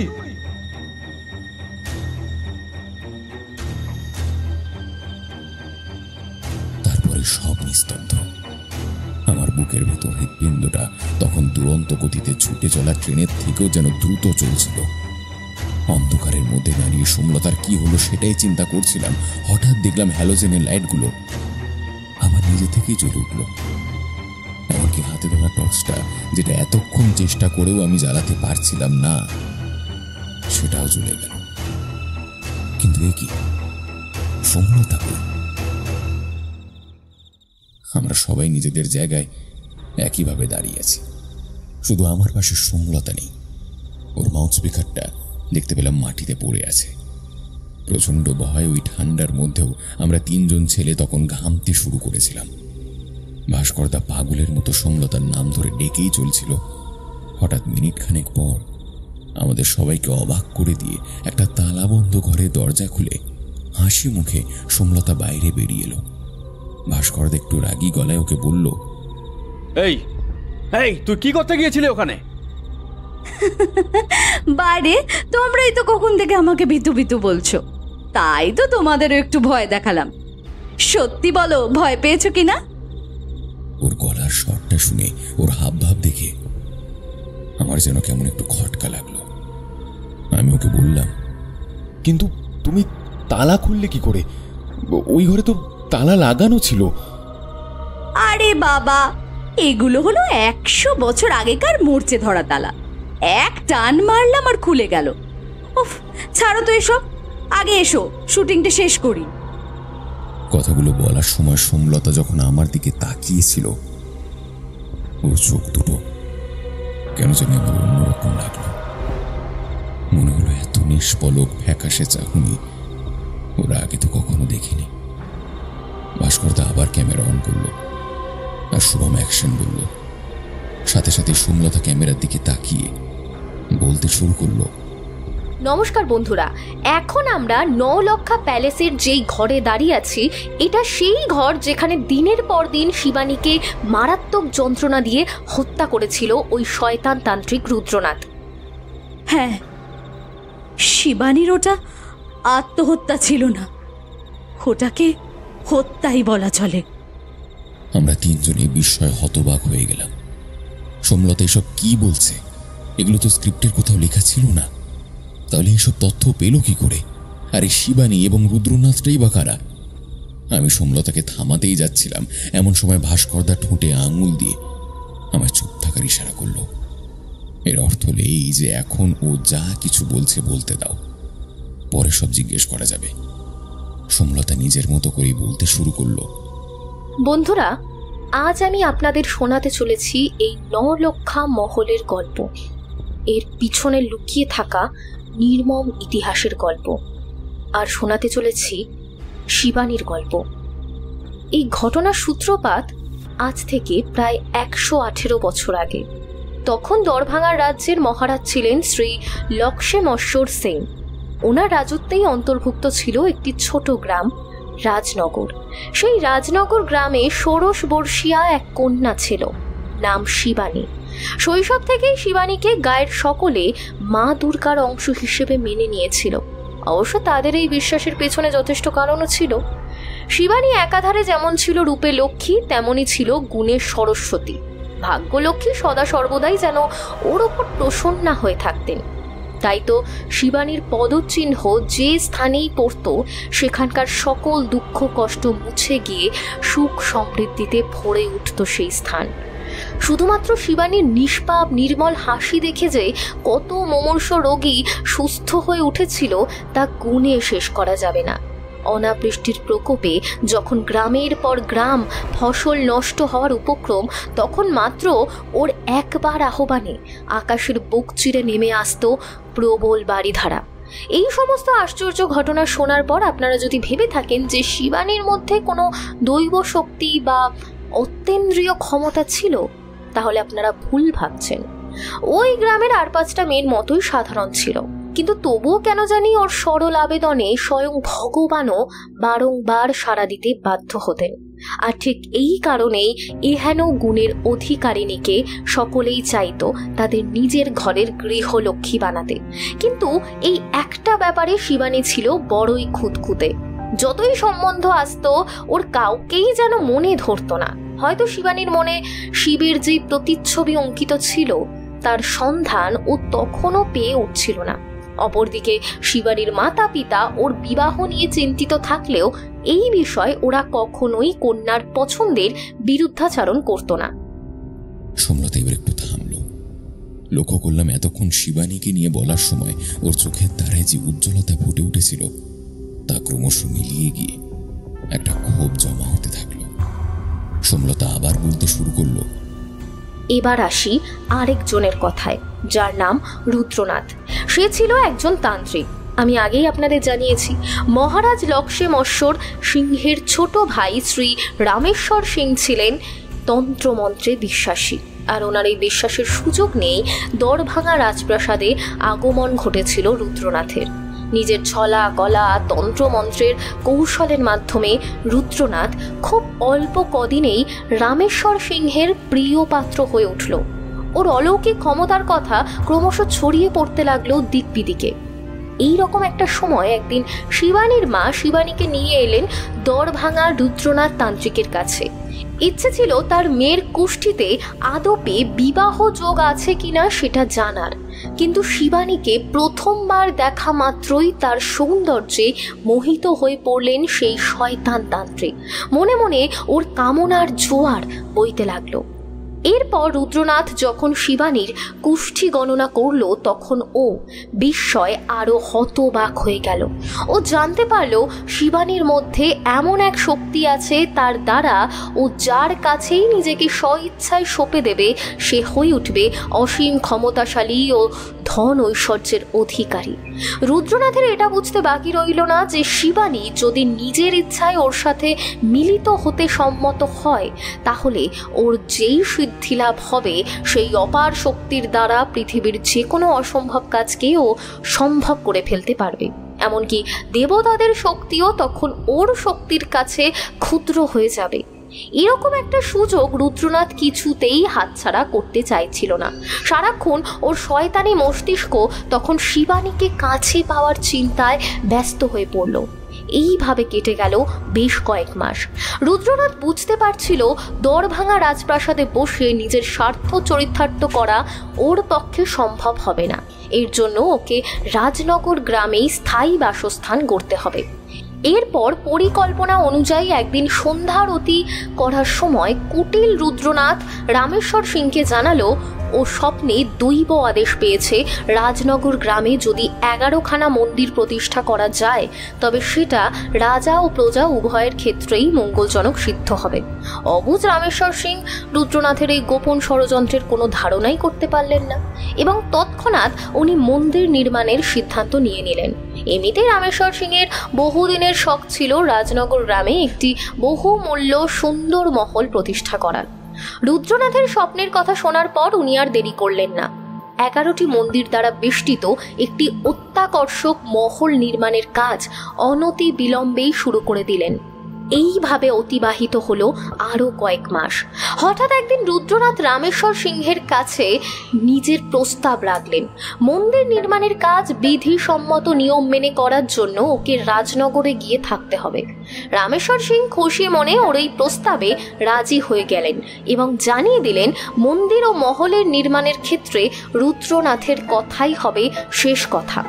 এতদিন ধরে যেন এই দিনটারই অপেক্ষা করছিল রুদ্রনাথ। রাজনগর গ্রামে এসে স্থায়ী বসবাস শুরু করার সাথে সাথেই ও ঘনিষ্ঠতা বাড়াতে শুরু করলো শিবানীর মাতা পিতার সঙ্গে এবং একদিন সময় সুযোগ বুঝে ওনাদের কাছে শিবানীকে বিয়ের প্রস্তাবও রেখে ফেলল। ওনারা সেই প্রস্তাবে অরাজি না হলেও বাদ সাধল শিবানী। সেই সময় শিবানী ছিল 17 বছরের এক কিশোরী আর রুদ্রনাথের বয়স তখন 45 অতিক্রম করেছিল। তার ওপর রুদ্রনাথের বা পাটাও ছিল খোড়া। সবসময় তিনি খুঁড়িয়ে খুঁড়িয়েই হাঁটাচলা করত। এই রকম একজন খোড়া মাঝবয়সী ব্যক্তির সাথে বিবাহ বন্ধনে আবদ্ধ হতে রাজি হওয়া শিবানীর পক্ষে কখনোই সম্ভব ছিল না। ও ঘরে জানিয়ে দিল যে রুদ্রনাথকে বিয়ে করা ওর পক্ষে সম্ভবপর নয়। এরপরেও রুদ্রনাথ ছলে বলে কৌশলে শিবানীকে রাজি করানোর অনেক প্রচেষ্টাই করেছিল, কিন্তু সবই যখন প্রায় বিফলে চলে গেল তখন ও শিবানীকে পাওয়ার জন্য এক ভয়ঙ্কর ষড়যন্ত্র রচনা করলো। মহারাজের অগোচরে 9 লক্ষা মহলের পাতাল গর্ভে তৈরি করালো এক গুপ্ত কক্ষ আর নিজের লোক দিয়ে বলপূর্বক শিবানীকে তুলে এনে সেখানে বন্দি করে রাখলো। রুদ্রনাথ ভেবেছিল বন্দি দশায় থাকলে শিবানীর মনোবল ভেঙে পড়বে আর ও ওর প্রস্তাবেও রাজি হয়ে যাবে, কিন্তু রুদ্রনাথ ভুল ছিল। শিবানী সারা জীবনের জন্য বন্দিনী থাকতে রাজি, তবুও রুদ্রনাথের মতো পাষণ্ডের হাতে নিজেকে সঁপে দেওয়া ওর মঞ্জুর ছিল না। দেখতে দেখতে পাতাল গর্ভের গুপ্ত কক্ষে শিবানীর বন্দিনী জীবনের 1 বছর অতিবাহিত হয়ে গেল। ওইটুকু একটা বাচ্চা মেয়ের জেদে রুদ্রনাথের মতো প্রভাবশালী তান্ত্রিকও ক্রমশ যেন দুর্বল হয়ে পড়ছিল। রুদ্রনাথও যেন কিছুতেই মেনে নিতে পারছিলেন না যে ওর মতো এক পরাক্রমী তান্ত্রিক শেষে কিনা এক কন্যার কাছে হেরে যাবে। না, এটাও কিছুতেই হতে দেবে না। ওর মনে হিংস্রতার আগুন জ্বলে উঠল। শুরু হলো শিবানীর ওপর অমানবিক অত্যাচার। কখনো সারাদিন ওকে চাবুক দিয়ে পিটানো হলো, আবার কখনো ওকে অর্ধনগ্ন করে শরীরের বিভিন্ন স্থানে উত্তপ্ত লোহার শিক চেপে ধরল রুদ্রনাথ, আবার কখনো বা ফুটন্ত গরম জলে হাত পা ডুবিয়ে দেওয়া হলো। ততদিনে রুদ্রনাথের সকল দুরভিসন্ধির কথা জানতে পেরে গেছিল শিবানী। ও জেনে গেছিল যদি ও স্বইচ্ছায় নিজেকে ওই শয়তানের হাতে সমর্পণ করে দেয় তবে ওর দ্বারা রুদ্রনাথ যে প্রভূত ক্ষমতার অধিকারী হবে তাই দিয়ে ও সমগ্র রাজ্য তথা দেশের ক্ষতি সাধন করবে। আর শিবানী চিরকাল মানুষের উপকার করে এসেছে, আজ নিজেকে রক্ষা করতে এত বড় পাপ ও কিছুতেই করবে না। তাই তো সমস্ত পাশবিক যন্ত্রণা সহ্য করেও সেই শিবানী চিৎকার করে বলে যেত, হে পাপিষ্ঠ রুদ্রনাথ, তুই চাইলে জোর করে আমার সাথে যা খুশি তাই করতে পারিস, কিন্তু নিজের ইচ্ছায় আমি কোনোদিন তোর কাছে সমর্পিত হব না। এতে রুদ্রনাথের ক্রোধ আরও বেড়ে গেল। ও দিনের পর দিন অত্যাচারের মাত্রা বাড়িয়ে দিতে লাগলো। প্রত্যেক মানুষেরই যন্ত্রণা সহ্য করার একটা সীমা থাকে, সেই সীমা অতিক্রম হয়ে গেলে মানুষ দুর্বল হয়ে পড়ে।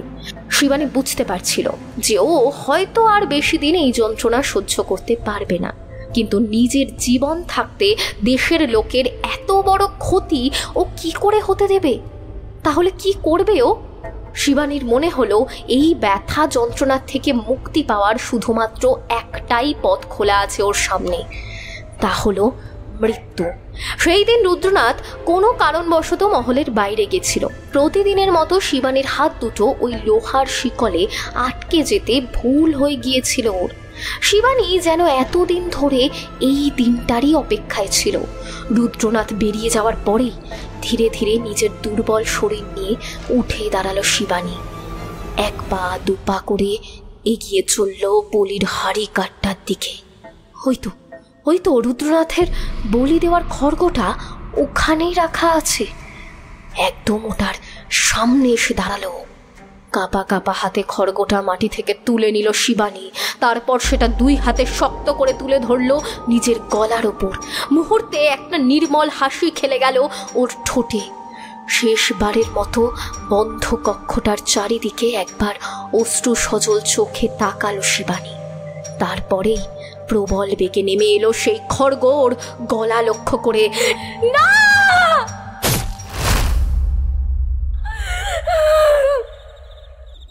সমু, আর ইউ অলরাইট? ক্যামেরার পিছন থেকে উত্তেজিত গলায় জিজ্ঞেস করলো ভাস্করদা। সোমলতা এই প্রশ্নের কোনো রকম উত্তর না দিয়ে আবার মাটি থেকে উঠে দাঁড়ালো। তারপর কান্না জড়ানো গলায় মাটির একদিকে আঙুল নির্দেশ করে চিৎকার করে বলল, ওইখানটায় পড়েছিল শিবানীর কাটা মুন্ডুটা, আর ঠিক এই জায়গাটায় পড়েছিল ওর দেহটা। এরপর শয়তানটা যখন ফিরে এসে শিবানীর মরদেহ দেখল, রাগে ক্রোধে ক্ষোভে উন্মাদের মতো দাপাদাপি করতে থাকলো। ওর এতদিনের প্রচেষ্টা শিবানী যে এইভাবে নষ্ট করে দেবে সেটাও কিছুতেই মেনে নিতে পারছিল না। না, ও কিছুতেই হার স্বীকার করবে না। হুঙ্কার দিয়ে উঠল রুদ্রনাথ। তুই কি ভেবেছিস আত্মহত্যা করে তুই আমাকে হারিয়ে দিয়েছিস? এত সহজে তুই আমার হাত থেকে মুক্তি পেয়ে যাবি? মনে রাখিস, আমারও নাম রুদ্রনাথ তান্ত্রিক। তোকে আমি আবার ফিরিয়ে আনবো এই শরীরে। আমার কাছে নিজেকে সমর্পণ করা না অবধি মুক্তি নেই তোর, বুঝেছিস? নেই তোর মুক্তি। খোড়া রুদ্রনাথ তান্ত্রিক প্রবল আক্রোশের বশে বসে গেল আত্মা পুনরাগমনের ভয়ঙ্কর তন্ত্র সাধনায়। যজ্ঞবেদিতে রাত দিন দাও দাও করে জ্বলতে থাকলো হোমাগ্নি। প্রচণ্ড মন্ত্রোচ্চারণে কম্পিত হতে থাকলো 9 লক্ষা মহলের গর্ভগৃহ।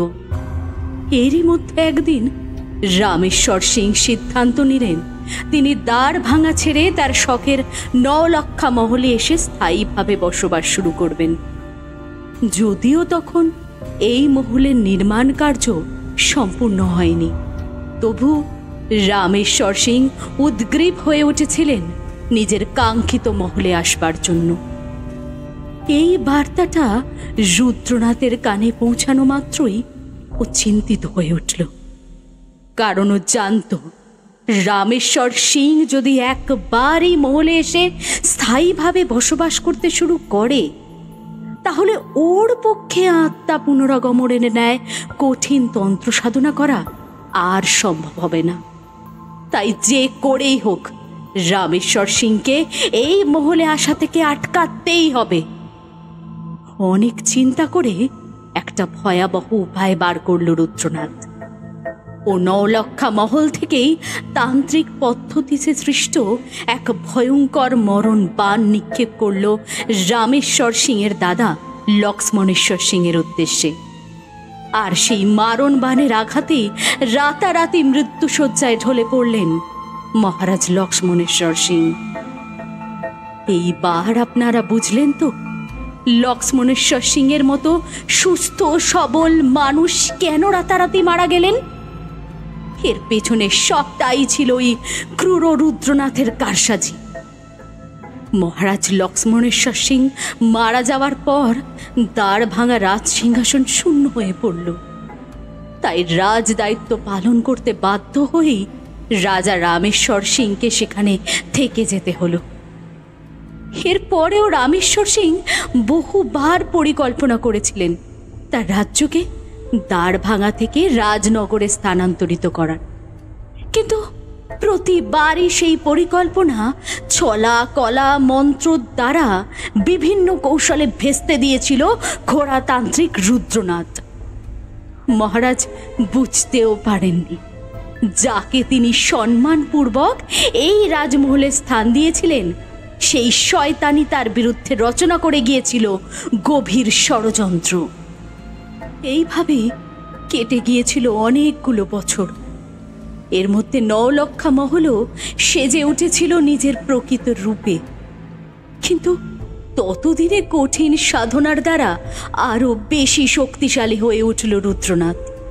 ও বুঝতে পেরেছিল এইবার আর খুব বেশি দিন মহারাজকে এই মহলে আসা থেকে আটকে রাখা যাবে না। তাই কপট রুদ্রনাথ সেই রাস্তাই অবলম্বন করল যেটা করেছিল মহারাজা লক্ষ্মণেশ্বর সিংকে পৃথিবী থেকে সরানোর জন্য। তবে দুজনের মধ্যে পার্থক্য শুধু একটাই ছিল, যে মহারাজ রামেশ্বর সিংকে রুদ্রনাথ প্রাণে মারল না, তার পরিবর্তে দুরারোগ্য ব্যতিগ্রস্ত করে শয্যাশায়ী বানিয়ে দিল। এরকম শয্যাশায়ী অবস্থায় মহারাজ রামেশ্বর সিং আরও 3 বছর বেঁচেছিলেন। তারপর একদিন নিজের প্রিয় নওলক্ষা মহলে রাত্রি যাপনের স্বপ্ন চোখে নিয়েই উনি মারা গেলেন। মহারাজের মৃত্যুর পর এই নওলক্ষা মহলের একচ্ছত্র অধিপতি হয়ে গেল রুদ্রনাথ। ওর সাধনার পথে আর কোনো কাটাই অবশিষ্ট রইল না। সময়টা 1934 সাল, জানুয়ারি মাস। সেই দিন রুদ্রনাথ বুঝে গিয়েছিল ওর এত বছরের কঠিন তপস্যা আজ সফল হতে চলেছে। শিবানীর আত্মাকে আজও ফিরিয়ে আনতে চলেছে। এত বছর ধরে বহু যত্নে সামলে রাখা শিবানীর মরদেহ, হোমাগ্নির লেলিহান শিখা আজ যেন প্রচণ্ড রকম দাউ দাউ করে জ্বলছে। রুদ্রনাথের চোখ মুখ এক মুহূর্তে বিস্ময়ে ফেটে পড়েছে। ওই তো হ্যাঁ হ্যাঁ, দেখা যাচ্ছে জ্বলন্ত আগুন থেকে এক টুকরো উজ্জ্বল শিখা হ্যাঁ হ্যাঁ হ্যাঁ এই দিকেই ভেসে আসছে।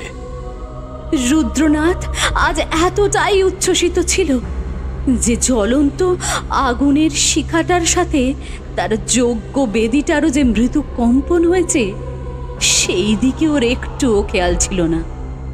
আজও নিজেকে ভগবান বলে মনে করেছিল। নিজের প্রতিজ্ঞা পূর্ণ করতে যে সৃষ্টির নিয়ম বিরুদ্ধে গিয়েও মৃতদেহের মধ্যে প্রাণ সঞ্চার করতে পারে সে ভগবান নয় তো কি। একটা পৈশাচিক উল্লাস ফুটে উঠেছিল রুদ্রনাথের সমস্ত চোখে মুখে। ওই তো সেই উজ্জ্বল শিখাটি শিবানীর নাসিকা গহ্বরের সম্মুখে উপস্থিত হয়েছে। আর একটু পথ অতিক্রম করলেই এই শিখা নাসিকা গহ্বর দিয়ে প্রবেশ করবে শিবানীর শরীরে, আর সাথে সাথে প্রাণ ফিরে পাবে শিবানী। যজ্ঞবেদিটার কম্পন ক্রমশ বেড়েই চলছিল। তার সাথে কেঁপে উঠছিল গর্ভগৃহ। সাধনার সব জিনিসপত্র থালা বাসন তোলপাড় হয়ে পড়তে শুরু করেছিল, কিন্তু রুদ্রনাথের সেদিকে খেয়াল ছিল না। অধীর আগ্রহে এক দৃষ্টিতে তাকিয়েছিল ওই শিখাটার দিকে। কিন্তু যে মুহূর্তে শিখাটা শিবানীর নাক দিয়ে প্রবেশ করতে যাবে ঠিক সেই মুহূর্তেই পাথরের মজবুত স্তম্ভটা হুড়মুড় করে ভেঙে পড়ল। এত দিন ধরে সযত্নে সামলে রাখা শিবানীর মরদেহটার ওপর, আর তার সাথেই ধ্বংস হয়ে গেল শিবানীর দেহ। আলোক শিখাটার আর ওই দেহে প্রবেশ করতে পারল না। ক্ষোভে, ক্রোধে, দুঃখে উন্মাদের মতো চিৎকার শুরু করলো রুদ্রনাথ। এটা হতে পারে না, আমার এতদিনের সাধনা এইভাবে কিছুতেই ব্যর্থ হতে পারে না। কিন্তু ততক্ষণে অনেক দেরি হয়ে গিয়েছিল। চারপাশের দেওয়ালে, স্তম্ভে, ছাদে সর্বত্র চির ধরতে শুরু করেছিল। ছাদ থেকে অনবরত পাথর খসে পড়তে শুরু করলো। কিন্তু রুদ্রনাথ তখনও এক জায়গাতেই বসে পাগলের মতো চিৎকার করে যাচ্ছিল। না না, আমি হারতে পারি না। আমার নাম রুদ্রনাথ তান্ত্রিক, আমি কিছুতেই হারতে পারি না। তবে ওর এই অহমিকা খুব বেশি স্থায়ী হলো না। আচমকাই ছাদ থেকে ভেঙে পড়লো একটা প্রকাণ্ড পাথর আর সোজাসুজি গিয়ে পড়ল রুদ্রনাথের মাথায়। এটাই ছিল ওর অন্তিম চিৎকার। তবে মৃত্যুর আগে রুদ্রনাথ খুব ভালোভাবেই বুঝে গিয়েছিল যে পৃথিবীর বিরুদ্ধাচরণ করতে চাইলে প্রকৃতি তার শাস্তি নিজে হাতেই দিয়ে যান। এক নাগারের সমস্ত ঘটনা বলার পর সোমলতা এবার একটু থামল। ক্যামেরার পেছন থেকে হাততালি দিতে দিতে ভাস্করদা বেরিয়ে এসে উচ্ছ্বসিত হয়ে জড়িয়ে ধরল সোমলতাকে। এক্সেলেন্ট সমু, এক্সেলেন্ট! আরে তুই তো নলক্ষা মহলের পেছনে লুকিয়ে থাকা সমস্ত রহস্যের সমাধান করে দিলি রে। পেলি কোথায় এত তত্ত্ব? হ্যাঁ, বল বল। রহস্য এখনো শেষ হলো কোথায়? আরো তো বাকি আছে। আরো রহস্য আছে? কোন রহস্য রে? কেন, এখনো নলক্ষা মহলে গভীর রাতে যে নারীর কণ্ঠের আর্তনাদ পাওয়া যায়, সেই রহস্য। ভাস্করদার সাথে সাথেই আবার ক্যামেরা অন করে নিল। সোমলতা আবার বলতে শুরু করলো, সৃষ্টিকর্তার দেওয়া শাস্তি সেদিন ভূমিকম্পের রূপ ধরে রুদ্রনাথের প্রাণ নিয়েছিল। অন্যদিকে পৃথিবীর বুক থেকে চিরতরে নষ্ট হয়ে গিয়েছিল শিবানীর মৃতদেহ। কিন্তু শিবানীর সেই আত্মা সেদিন ফিরে এসেছিল রুদ্রনাথের সাধনার দ্বারা। আর তার ফিরে যাওয়া সম্ভব হয়নি। কি করেই বা যাবে? আত্মা নিজের ইচ্ছায় যেমন আসতে পারে না, সেরকম নিজের ইচ্ছাতে ফিরেও যেতে পারে না। আত্মাকে তো সবসময় মুক্তি দিতে হয়। তাই শিবানীর আত্মা পুনরায় বন্দী হয়ে গেল ওই নলক্ষা মহলের পাতালের গুপ্ত কক্ষে। আর শিবানীর আত্মা এখান থেকে ততদিন মুক্তি পাবে না যতদিন না রুদ্রনাথকে নিজে হাতে শাস্তি দিতে পারবে। শিবানীর আত্মা এটা জানে যে কালের নিয়মে রুদ্রনাথের আবার জন্ম হয়েছে। ও এটাও জানে একদিন রুদ্রনাথ কারো না কারো রূপ ধরে এই মহলে আসবেই। তাই এই মহলে প্রবেশকারী সকলকেই হত্যা করে শিবানী। শিবানীর আত্মা আজ আমাদেরও ছাড়বে না। আমাদের সকলকে আজ মরতেই হবে। What rubbish! তখন থেকে কি যাতা বকছিস? তোকে এসব আলতু ফালতু কথা কে বললো বলতো? হঠাৎ দুম করে ঘরের সমস্ত আলোগুলো আবার একসাথে নিভে গেল। আর সেই ঘন অন্ধকারের ভেতর থেকে ভেসে এলো ঘ্যারে ঘ্যারে গলার এক ভয়ঙ্কর মহিলা কণ্ঠস্বর। আমি বলেছি। চমকে উঠলাম আমি। এটা কার কণ্ঠস্বর? অন্ধকারে কিছু না দেখা গেলেও আমি নিশ্চিত এটা সোমলতার গলা নয়। তাহলে কি এটা? ভয়ে আতঙ্কে টর্চটা হাতের মধ্যে জোরে জোরে বাড়ি মারতে থাকলাম, কিন্তু তবুও সেটাকে জ্বালাতে পারলাম না। আলো জ্বালানোর সকল চেষ্টায় যখন বিফল হচ্ছিল, ঠিক তখনই আমাদের তিনজনকে মারাত্মক চমকে দিয়ে যজ্ঞের বেদিতে নিজে থেকেই দাউ দাউ করে আগুন জ্বলে উঠল। মাকড়সার জালে ঢেকে যাওয়া ভাঙাচোরা ঝাড়বাতিটা থেকেও আলোর রোশনাই বেরোতে শুরু করলো। এসব কি হচ্ছিল আমরা কিছুই বুঝতে পারছিলাম না। হঠাৎ আমাদের চোখ গেল সামনের দিকে। এই আলো আঁধারের মায়াবী খেলাতেও আমরা পরিষ্কার দেখতে পারলাম এতক্ষণ যেখানে সোমলতা দাঁড়িয়েছিল সেখানে দাঁড়িয়ে আছে একজন বিভৎস চেহারার মহিলা। সে মহিলার ধুলো মাখা মাথার চুলগুলো তখন এলোমেলো ভাবে উঠছে ওর মুখের উপর। প্রবল জিঘাংসা ভরা গলন্ত লাভার মতো জল জল করছে দুটো মণিবিহীন লাল চোখ। সারা মুখের কুচকে যাওয়া দলা পাকানো চামড়াগুলো ওর বিভৎসতা যেন আরো বাড়িয়ে তুলেছে। এক মুখ নোংরা দাঁত বের করে ভয়ঙ্কর ভাবে হেসে উঠে সেই মহিলা বলল, হ্যাঁ রে, আমি বলেছি তোরা আজ কেউ বাঁচবি না, আজ যে তোদের মৃত্যুদিন। রক্ত জল করা সেই হাসির শব্দ শুনে আমাদের তিনজনের এই সমস্ত শরীর কেঁপে উঠল। প্রচন্ড আতঙ্কে আমরা উদ্ভ্রান্তের মতন ছুটতে শুরু করলাম সিঁড়ির দিকে। কোনো মতে সিঁড়ি বেয়ে উঠে উপরের দিকে তাকাতেই ভয়ে আমাদের নিঃশ্বাস যেন বন্ধ হয়ে এলো। এ কি, লোহার ঢাকনাটা যে আবার বন্ধ হয়ে গেছে। আমরা তিনজনের সর্বশক্তি প্রয়োগ করে চেষ্টা করতে লাগলাম সেই ঢাকনা খোলার, কিন্তু আমাদের মিলিত শক্তিও যেন হার মেনে গেল। খোলা তো দূরের কথা, সামান্য ফাঁকটুকু করতে পারলাম না আমরা। মনে হলো কেউ যেন 1000 কেজির পাথর চাপা দিয়ে দিয়েছি ঢাকনার উপর। বুঝতে বাকি রইল না আমরা এখন এই 9 লক্ষা মহলের মাটির নিচের চূড়াকুঠুরিতে বন্দী হয়ে গেছি। শুনতে পাচ্ছিলাম ভয়ঙ্কর সেই হাসির আওয়াজটা ক্রমশ এগিয়ে আসছে আমাদের দিকে। তাড়াতাড়ি সিঁড়ি দিয়ে নেমে আমরা আবার ছুটতে শুরু করলাম। কে কোন দিকে ছুটছে নিজেরাই জানি না। আচাই বন্দি ইঁদুর যেমন বাইরে বেরোনোর রাস্তার খোঁজে দাপাদাপি করতে থাকে, আমাদের তখন ঠিক ওই রকম অবস্থা। আমি আর ভাস্করদা ছুটে গেলাম সেই তালা খোলা ঘরটার দিকে, যেখান থেকে কিছুক্ষণ আগে সোমলতা দরজা খুলে বাইরে বেরিয়েছিল। ঘুটঘুটে অন্ধকার ঘরটাতে ঢুকে কোনো মতে দরজাটা আটকে তাতে পিঠ চেপে দাঁড়িয়ে গেলাম আমরা। নিঃশ্বাসে দুর্বার গতিতে মনে হচ্ছিল যে কোনো মুহূর্তে হৃৎপিণ্ড বিকল হয়ে পড়তে পারে। কিছুক্ষণ ওখানে স্থির হয়ে দাঁড়িয়ে রইলাম দুজনে। এবার আমাদের কি করণীয় কিছুই বুঝে উঠতে পারছিলাম না। হাতের টর্চটা বেশ কয়েকবার ঝাঁকুনি দিতে হঠাৎ আলো জ্বলে উঠল, আর সে হলদেটে গোলাকার আলোয় আমরা দেখতে পেলাম এই ঘরের দেওয়ালগুলো সর্বত্র বেশ কিছু ছবি আঁকা আছে। না, ঠিক ছবি বলা ভুল, এগুলো সব কেমন যেন অদ্ভুত ধরনের নকশা। কিন্তু আশ্চর্য হলাম এটা দেখে যে এই নকশাগুলো আমার খুব চেনা মনে হলো। কিন্তু এটা কি করে সম্ভব? এই ঘরে তো আমি এর আগে কখনো ঢুকিনি। তাহলে কোথায় দেখেছি নকশা? মাথার ভেতর কেমন জানি সব তালগোল পাকিয়ে যেতে লাগলো। তবে এটা খুব ভালোভাবে বুঝতে পারছিলাম এই 9 লক্ষা মহলের এখনো অনেক রহস্য খোলা বাকি রয়েছে।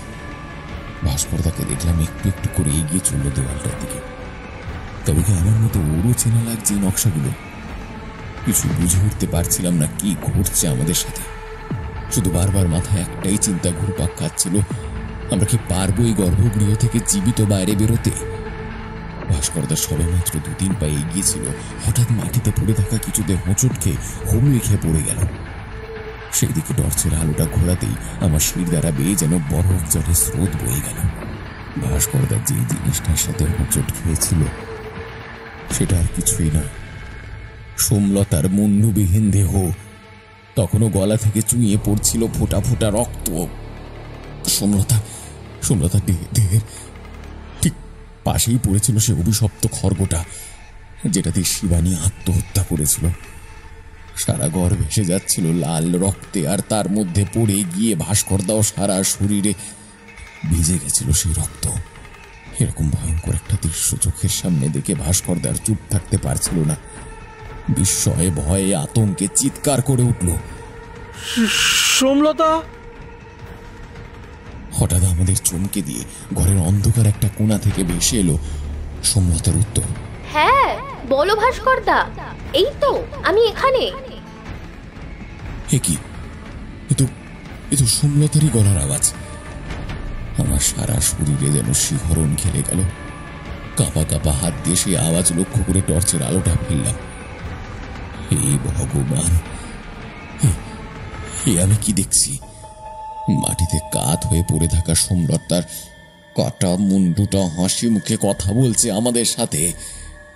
নিজের চোখে কিছুতেই যেন বিশ্বাস করতে পারছিলাম না। সোমলতা খুব মিহি গলায় বলল, কিচ্ছু চিন্তা করো না ভাস্করদা, তুমি টেরও পাবে না, দেখবে খুব সুন্দরভাবে সব হয়ে যাবে। একবার শুধু তাকিয়ে দেখো। ও আবার কিসের দিকে তাকাতে বলছে? চোখ ঘুরিয়ে ভাস্করদার দিকে তাকালাম।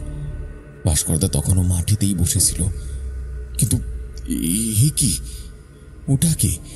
ততক্ষণে ভাস্করদার পিছনে খড়গ নিয়ে সোজা উঠে দাঁড়িয়েছে সোমলতার মুন্ডহীন দেহ। আমি চিৎকার করে উঠলাম, ভাস্করদা! ভাস্করদাও আমার চিৎকার শুনে তৎক্ষণাৎ সেখানে উঠে পালানোর চেষ্টা করল, কিন্তু হায় রে অদৃষ্ট, রক্তের পিছলকে আবারও সেখানেই পড়ে গেল, আর তার সাথে হিংস্র খড়গটার মারণ আঘাত নেমে এলো ভাস্করদার উপর। একবার, দুবার, তিনবার বারংবার সে খড়গের কোপ পড়তে লাগলো ভাস্করদার শরীরে। আমার চোখের সামনেই কয়েক মুহূর্তে ভাস্করদার সম্পূর্ণ দেহ ছোট ছোট মাংস খণ্ডে পরিণত হয়ে গেল। কি বিভৎস সে দৃশ্য! ভয়ে, ঘৃণায় আমার গা গুলি বমি পেয়ে গেল। তার মধ্যে সমলতার কাটা মুন্ডুটা বিশ্রী শব্দে খিলখিল করে হেসে উঠল। ওই হাসির শব্দ শুনে আমার মাথার ভেতরটা কেমন যেন করতে থাকলো। মনে হলো এবার হয়তো আমি আমি আমি পাগল হয়ে যাব। কোনো রকমে ওই ঘরের দরজাটা খুলে টলতে টলতে বাইরে বেরিয়ে এলাম, কিন্তু বেরিয়ে বা কি করবো? কোথায় পালাবো?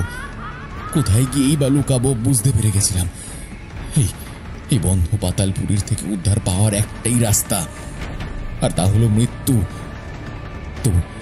তবে শরীরে যতক্ষণ প্রাণ আছে চেষ্টা করে যেতে হবে। আমি আবার সে হল ঘরে এসে দাঁড়ালাম যেখান থেকে আমরা পালিয়েছিলাম। চারিদিকে একবার তাকিয়ে দেখলাম, শিবানী সেই ভয়ঙ্কর আত্মাটাকে কোথাও খুঁজে পেলাম না। জানি আশেপাশেই কোথাও আছে, হয়তো লুকিয়ে নজর রাখছে আমারই উপর, যে কোনো মুহূর্তে ঝাঁপিয়ে এসে কেড়ে নেমে আমার প্রাণ। আচ্ছা, শুভম কোথায় গেল? ওকে এখনো বেঁচে আছে নাকি সেও এতক্ষণে বাকিদের মতো? আমার চিন্তা শেষ হওয়ার আগেই উপর দিক থেকে একটা টুংটাং টুংটাং শব্দ আমার কানে এলো। অবাক হয়ে উপরের দিকে তাকালাম। ঝাড়বাতিটা নিজের ইচ্ছা দুলতে শুরু করেছে, তাই এই কাঁচের আওয়াজ। হঠাৎ ঝাড়বাতি থেকে নজর সরে চোখ গেল ছাদের দিকে, আর সাথে সাথে আমার নিঃশ্বাসটা গলার কাছে আটকে গেল। ছাদের মধ্যে উল্টো হয়ে হামাগুড়ি দিয়ে হাঁটছে শিবানী। ওর ভয়ঙ্কর চোখের হিংস্র দৃষ্টি তখন আমার দিকেই ছিল। আমার মাথার উপরে গোটা ছাদটায় ও হামাগুড়ি দিয়েই ঘুরছিল। বুঝে গেলাম পালানোর আর কোনো পথ নেই। হয়তো দেখতে পারছি আমার সামনের দেওয়ালটা বেয়ে ক্রমশ নিচের দিকেই নামছে শিবানী। ভয়ঙ্কর চলমান মৃত্যুকে প্রতি মুহূর্তে একটু একটু করে এগিয়ে আসতে দেখে আমার শরীরের সব শক্তি জবাব দিল। পা দুটো এতটাই অবশ মনে হলো যে তা দিয়ে দৌড়ে পালানোর কোনো ক্ষমতাই অবশিষ্ট রইল না। আমি দুই হাত দিয়ে নিজের মুখ ঢেকে আসন্ন মৃত্যুর জন্য অপেক্ষা করতে থাকলাম। হঠাৎ শুভমের খুব মৃদু ডাক শুনতে পেলাম, এই দীপ, তাড়াতাড়ি এইদিকে পালিয়ে আয়, ও তোর দিকেই এগোচ্ছে, দেরি করিস না ভাই, তাড়াতাড়ি আয়। শুভমের কণ্ঠস্বর শুনে মনে মনে যেন একটু সাহস পেলাম। ধীরে ধীরে চোখ থেকে হাত সরিয়ে সামনের দিকে তাকালাম। আমি কি দেখলাম? আমার একদম মুখের সামনে দাঁড়িয়ে আছে শিবানী।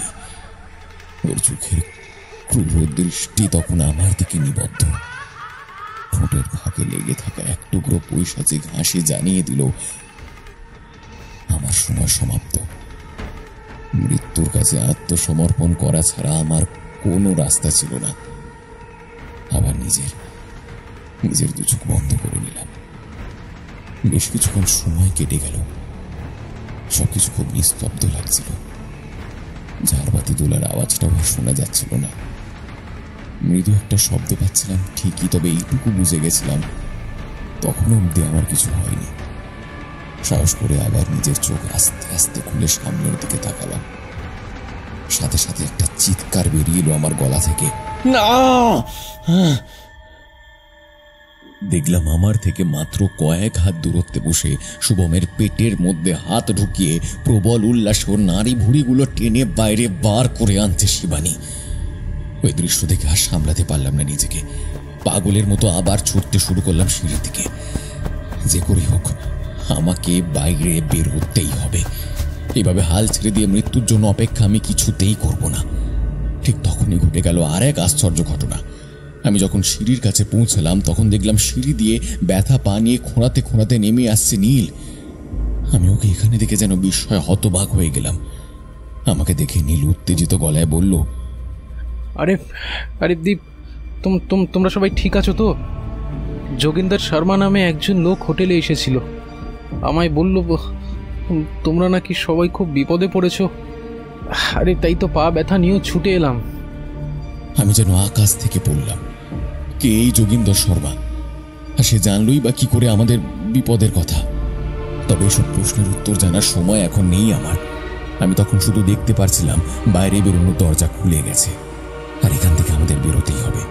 আমি নীলকে চিৎকার করে বললাম, নীল, নীল, আর এক মুহূর্ত এখানে থেকো না, শিগগিরই পালাও এখান থেকে, পালাও। কিন্তু অবাক হয়ে গেলাম এটা দেখে যে নীল মন্ত্রমুগ্ধের মতো মহলটা চারিদিকে তাকিয়ে দেখছিল। ওর চোখে মুখে তখন ফুটে উঠছিল এক অন্য রকমের উচ্ছ্বাস। আমি ওকে এত ডাকছিলাম, সেদিকে ওর কোনো ভ্রুক্ষেপই ছিল না। মারাত্মক এক নেশায় ও যেন আচ্ছন্ন হয়ে আমার কোনো কথাই শুনতে পারছিল না। বেশ কিছুক্ষণ এইভাবে ঘোরের মধ্যে কাটানোর পর নীল হঠাৎ খুব জোরে চিৎকার দিয়ে ডাকলো, শিবানী! বিস্ময়ে হতবাক হয়ে গেলাম। ওর মুখে শিবানীর নাম শুনে ও কেমন করে জানলো এই নাম। ঠিক তখনই মহলের ভিতর এক জোরালো বিদ্যুৎ চমকে উঠল। সারা মহল যেন কেঁপে উঠল তীব্র বাজ পড়ার শব্দে। আর তারপরে নীলের সামনে এসে দাঁড়ালো শিবানীর সে ভয়ঙ্কর আত্মা। ওকে দেখে প্রচন্ড ভয় পেয়ে নীল জিজ্ঞেস করল, তুমি কে? শিবানীর আত্মাও এক রহস্যময় হাসি দিয়ে বলল, আমাকে তুমি চিনতে পারছো না রুদ্রনাথ? আমি তো তোমার সেই শিবানী, যাকে তুমি কাছে পেতে চেয়েছিলে। না না না, তুমি সেই শিবানী হতে পারো না, অসম্ভব, সব মিথ্যে। এসব কথা শুনে আমি ছুটতে শুরু করলাম সিঁড়ি দিয়ে। বুঝে গেছি, সব বুঝে গেছি আমি। রুদ্রনাথ খোঁড়া ছিল, তাই নীল ওরফে রুদ্রনীল এই মহলে ঢোকা মাত্রই খোঁড়া হয়ে গেছিল। দেওয়ালে আঁকা নকশা, রুদ্রনীলের হাতের ট্যাটুতে আঁকা নকশা যে হুবহু এক, সেটা দেখেও নিয়েছিলাম আমি। তাছাড়া সকালে নীল নিজের মুখে বলেছিল এই মহল ওর বহুদিনের পরিচিত। এই সব কিছু প্রমাণ করে রুদ্রনাথের পুনর্জন্ম রুদ্রনীল রূপে হওয়ার। আমি জানি শিবানীর আত্মা নীলকে আজ আর জীবিত ফিরে আসতে দেবে না।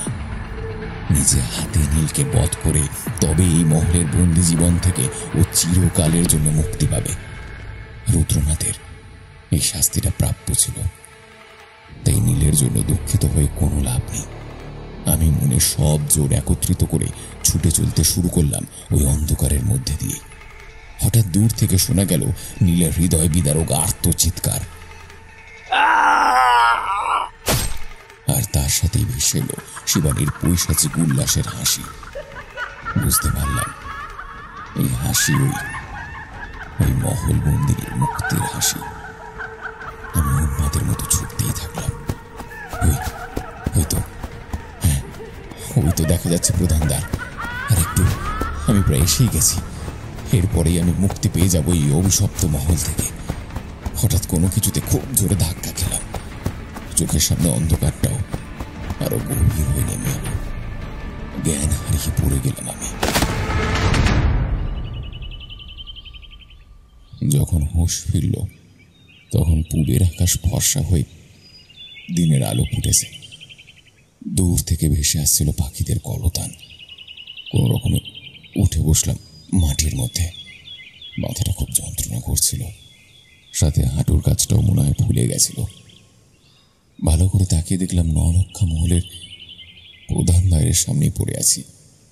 ভোরে সূর্যের প্রথম আলো একটা কিছুর উপর প্রতিফলিত হয়ে আমার চোখে এসে লাগছিল। আস্তে আস্তে উঠে দাঁড়ালাম। কি ওটা? এগিয়ে গেলাম ওটার সামনে। ধুলো মাটি ঝেড়ে হাতে তুলে নিলাম জিনিসটা। এটা একটা পুরনো ফটো। একজন মানুষ চেয়ারে বসে আছেন, আর তার পাশে আরো একজন দাঁড়িয়ে আছেন। মুখগুলো ধুলো মাটির জন্য ভালো করে বোঝা যাচ্ছিল না। ফটোটার একদম নিচের দিকে লেখা ছিল Maharaja Rameshwar Singh with his friend cum adviser mister Joginder Sharma. এই যোগিন্দর শর্মা নামটাই তো কাল নীলের মুখে শুনেছিলাম, যে নাকি নীলকে হোটেল থেকে ডেকে নিয়ে এসেছিল। বসে থাকা মানুষটা যে মহারাজ রামেশ্বর সিং হবেন না তা বলার অপেক্ষা রাখে না। তাই দাঁড়িয়ে থাকা লোকটার মুখের উপর থেকে ধুলো মাটিগুলো ঝাড়তে থাকলাম। ফটোটা যখন একটু পরিষ্কার হলো তখন লোকটার মুখের দিকে তাকালাম। আরে এ কি? এটা তো সেই লোকটা যার কাছে টাকা ছিল না বলে চায়ের দোকানে আমি ওর টাকাটা মিটিয়ে দিয়েছিলাম। ওই তো আমার সোনার আংটিটা দিয়েছিল, আর কাল রাতে এই মহলে আসতে মানা করেছিল। ও মহারাজা রামেশ্বর সিং এর বন্ধু ছিল। তার মানে কাল রাতে আমি যার সঙ্গে কথা বলছিলাম সে কোনো জীবিত মানুষ ছিল না, প্রায় 100 বছর আগে মারা যাওয়া রামেশ্বর সিং এর বন্ধুর আত্মা ছিল। এইবার যেন একটু একটু করে ব্যাপারটা আমার কাছে পরিষ্কার হচ্ছিল। যোগিন্দর শর্মা ছিলেন রামেশ্বর সিং এর ঘনিষ্ঠ বন্ধু। উনি জানতে পেরে গেছিলেন রুদ্রনাথই মহারাজের মৃত্যুর আসল কারণ। তাই তো মারা যাওয়ার এত বছর পরেও রুদ্রনীলকে শিবানীর হাতে তুলে দিয়ে নিজের বন্ধুর মৃত্যুর প্রতিশোধ নিয়ে গেলেন। তাও তো মনের মধ্যে একটা প্রশ্ন থেকে যাচ্ছিলই, উনি ভাস্কর দাবা শুভমকে সাবধান না করে আমাকেই কেন সাবধান করেছিলেন? তাছাড়া উনি বারবার আমাকে কেন? উৎকণ্ঠায় গলাটা কেমন যেন শুকিয়ে এলো আমার। আমি তাড়াতাড়ি পাশে বসে থাকা মানুষটার মুখটাও পরিষ্কার করলাম। এ কি? এটা আমি কি দেখছি? নিজের চোখে যেন নিজেই বিশ্বাস করতে পারছিলাম না। ওই ফটোটার মধ্যে যোগিন্দর শর্মার সাথে পাশের চেয়ারে বসেছিলাম আমি। পরিষ্কার দেখতে পারছিলাম ফটোতে আমার হাতের মধ্যে সে সোনার আংটিটা জল জল করছিল। আমার মাথার ভেতরটা কেমন যেন করতে লাগলো। তবে কি রুদ্রনাথের মতো মহারাজ রামেশ্বর সিং এরও পুনর্জন্ম হয়েছে? আর ওনার সেই পুনর্জন্ম হচ্ছি আমি আর ভাবতে পারলাম না। ওখানে ধপাস করে বসে পড়লাম। কতক্ষণ এইভাবে বসেছিলাম জানি না।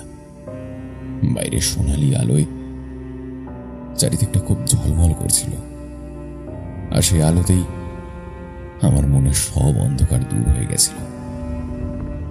আসলে মানুষ যদি কোনো কিছুকে পবিত্র মনে ভালোবাসে এবং সেই ভালোবাসা অপূর্ণ থেকে যায়, তবে ঈশ্বর তাকে দ্বিতীয় সুযোগ অবশ্যই দেন সেই ভালোবাসাকে সম্পূর্ণ করতে।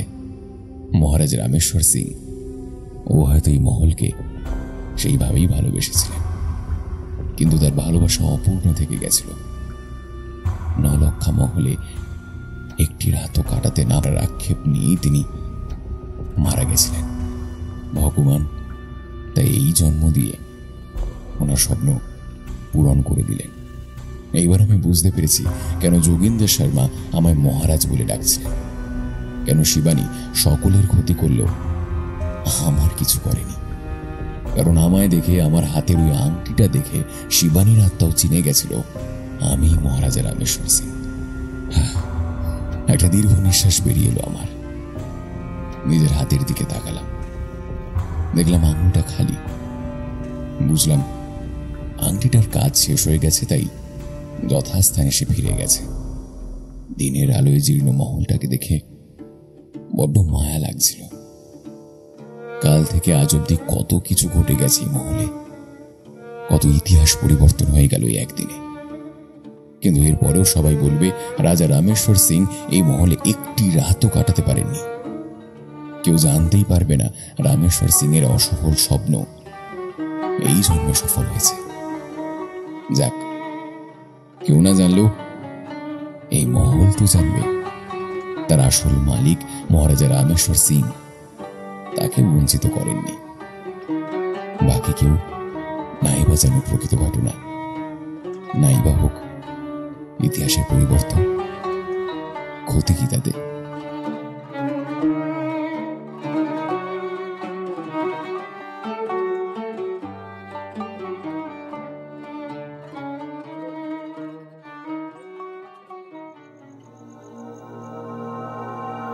এতক্ষণ শুনছিলেন কল্যাণ সরকারের লেখা গল্প মহল বন্দিনী। গল্পটি কেমন লাগলো অবশ্যই আমাদের কমেন্ট বক্সে জানান। আপনার লেখা বা পছন্দের কোনো গল্প শুনতে আমাদের মেল করতে পারেন frequencylife5@gmail.com এই ঠিকানায়, এবং ফলো করতে পারেন আমাদের ফেসবুক পেজ হন্টেড 100। হন্টেড 100-এর আরও নতুন নতুন গল্প শুনতে সাবস্ক্রাইব করুন আমাদের ইউটিউব চ্যানেল। শুনতে থাকুন Haunted 100।